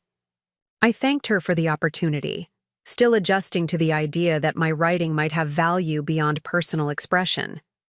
Andrea continued, her voice taking on a tentative quality. "There's something else," she said, "based on the quality of your work and the themes you explore. I'm wondering if you've considered expanding these essays into a full memoir." The question caught me completely off guard. A memoir? I hadn't really thought about it. "Well, think about it now," Andrea encouraged. "There's a hunger for authentic stories about women reclaiming themselves after decades of putting others first. Your perspective, coming to this realization in your 60s rather than your 20s or 30s, offers something unique to readers grappling with similar transitions." The next day, I called Andrea back and agreed to develop a proposal for a memoir. The process would be challenging, requiring me to revisit painful episodes, to examine my own complicity in unhealthy patterns, to make peace with regrets that still occasionally surfaced despite my healing. But if my experience could illuminate the path for others, perhaps those decades of struggle would serve a purpose beyond my personal growth. As I began organizing my thoughts and existing essays into a potential book structure, I received an unexpected call from Rebecca. "Mom, I've been thinking about your writing, about the speaking you did at Northwestern," she began. "There's a women's conference in Chicago next month focused on financial independence and healthy boundaries. One of the organizers attended that psychology class where we both spoke, and she's asked if we would consider presenting together, sharing our story from both perspectives." The proposal was surprising, not just that Rebecca would want to publicly explore our difficult history, but that she would initiate such vulnerability. "Are you sure you want to do that?" I asked. "It would mean being very open about painful parts of our relationship." "I'm nervous about it," she admitted, "but I think it's important. Most narratives about mothers and daughters are either saccharine perfect or irredeemably toxic. There aren't many honest accounts of how relationships can break and then heal into something different, something healthier for both people. "If you're comfortable with it, I am too," I told her.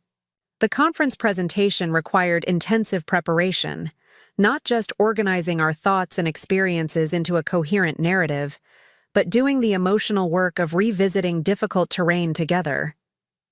We spent hours on video calls discussing how to frame our conflict and reconciliation, negotiating which details felt too private to share, and practicing how to communicate our individual perspectives without undermining each other's truth.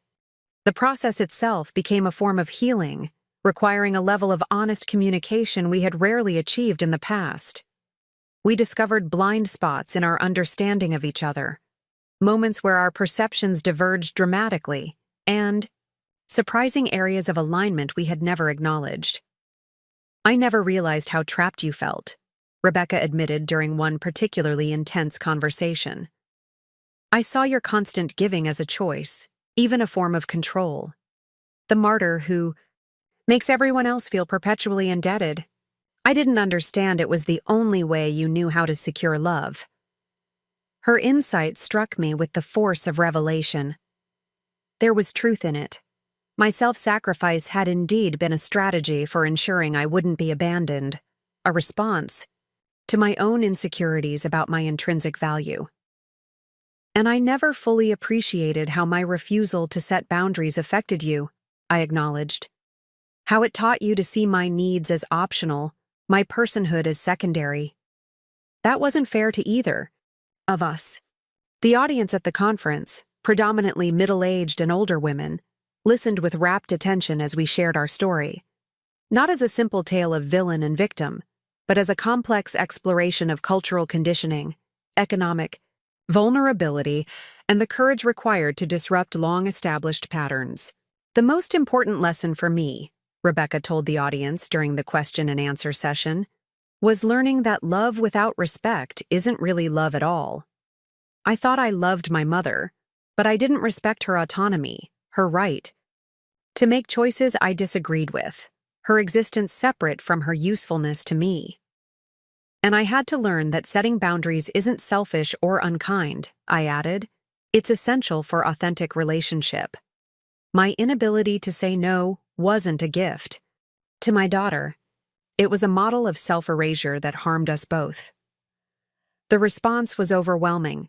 Women lining up to share similar struggles, tears flowing as they recognized their own experiences in our words, expressions of gratitude for articulating dynamics they had felt but couldn't name.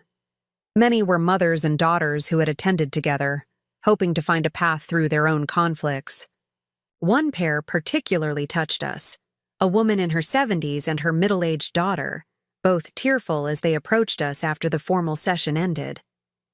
"We've been estranged for 3 years," the older woman explained, her voice quavering. "My daughter stopped speaking to me after I sold the family home without consulting her. She expected me to keep it for family gatherings and eventual inheritance, but I needed the money for my retirement." The younger woman nodded. "I felt betrayed, like she was discarding our family history, our traditions. But listening to you, both, I'm starting to see how entitled that perspective was, how I was prioritizing my attachment to a house over her right to financial security and independence." They had scheduled their first counseling session for the following week, inspired by our story to begin their own process of honest communication and boundary negotiation. That evening, Rebecca and I had dinner together, celebrating the success of our presentation and the unexpected depth of connection it had fostered between us. "I've been thinking about your memoir project," she said as we shared a bottle of wine. "Would you like me to contribute a chapter from my perspective? It might add dimension to have both voices represented." The offer moved me deeply, not just the willingness to participate, but the recognition that our story was stronger when it included multiple perspectives, rather than a single authoritative narrative. "I'd like that very much," I told her, "if you're sure you're comfortable with that level of vulnerability." She smiled, a genuine expression without the calculated charm she had once wielded so effectively. "I'm learning to be comfortable with vulnerability. It's more authentic than the perfect image I used to maintain." 18 months later, I stood in a small bookstore in Portland, looking at a display featuring my newly published memoir, The Price of Yes, Reclaiming Self After Decades of Sacrifice. The cover featured a photograph of the Oregon coast at sunset, waves breaking against a rocky shore, an image that captured both the beauty and the power of natural boundaries. Rebecca stood beside me, her pride evident as she arranged the books more prominently on the table. Sophia and Mason were there too, now 18 and 14, helping to set up chairs for the reading that would begin in 30 minutes. My sister Janet had flown in from Arizona for the occasion, along with her husband Bill.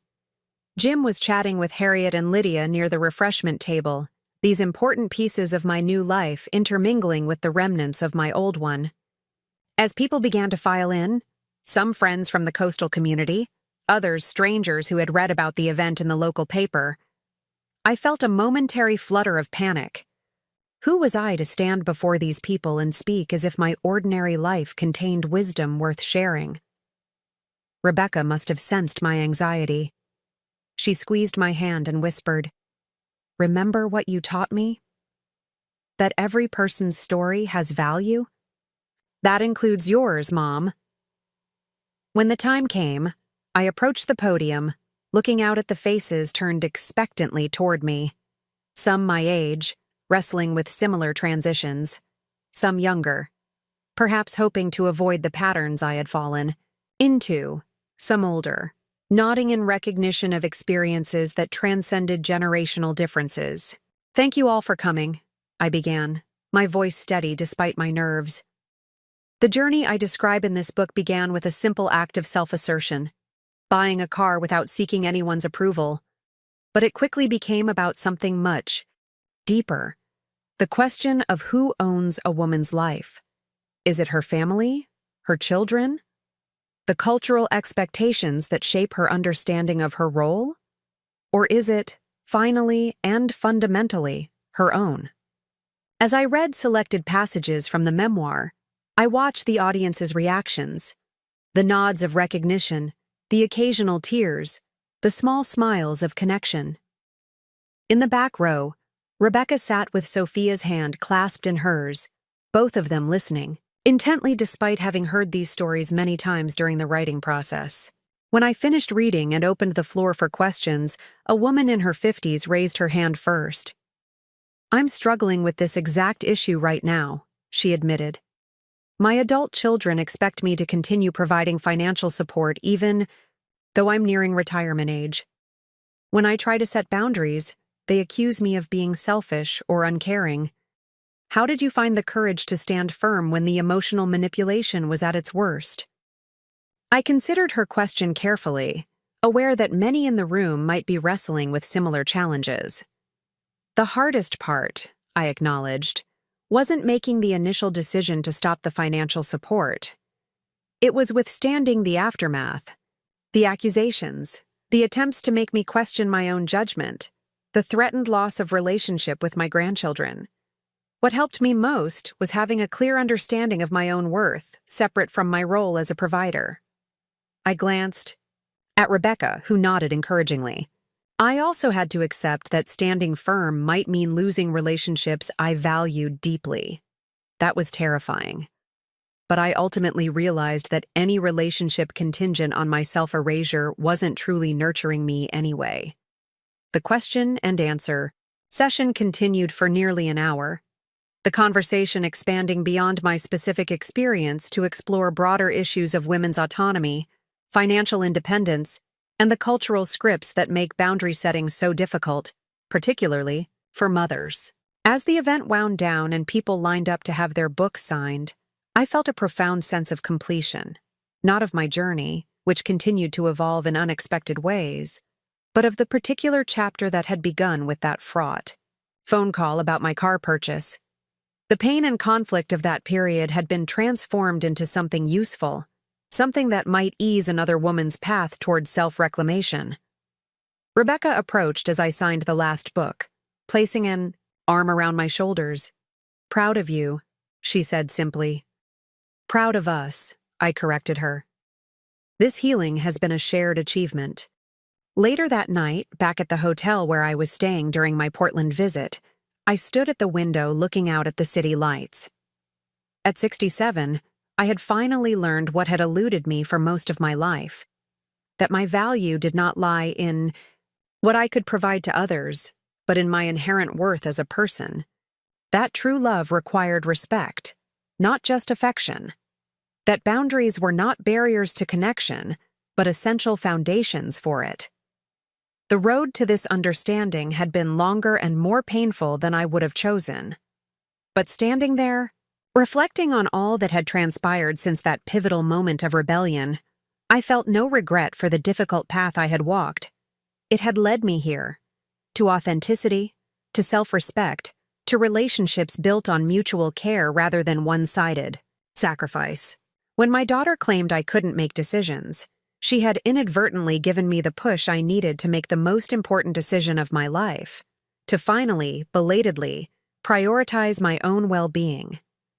In doing so, I had not only reclaimed myself, but had modeled for my daughter, my grandchildren, and now for readers of my memoir, that it is never too late to assert one's worth and right to self-determination. The journey continued, with challenges and setbacks still to come. But I faced the future with a hard-won confidence that whatever arose, I would meet it as a whole person. Not just someone's mother or grandmother or supporter, but as Eleanor Wilson, a woman who had finally learned the priceless value of saying no when necessary so that her yes could be freely and joyfully given. Up next, you've got 2 more standout stories right on your screen. If this one hit the mark, you won't want to pass these up. Just click and check them out.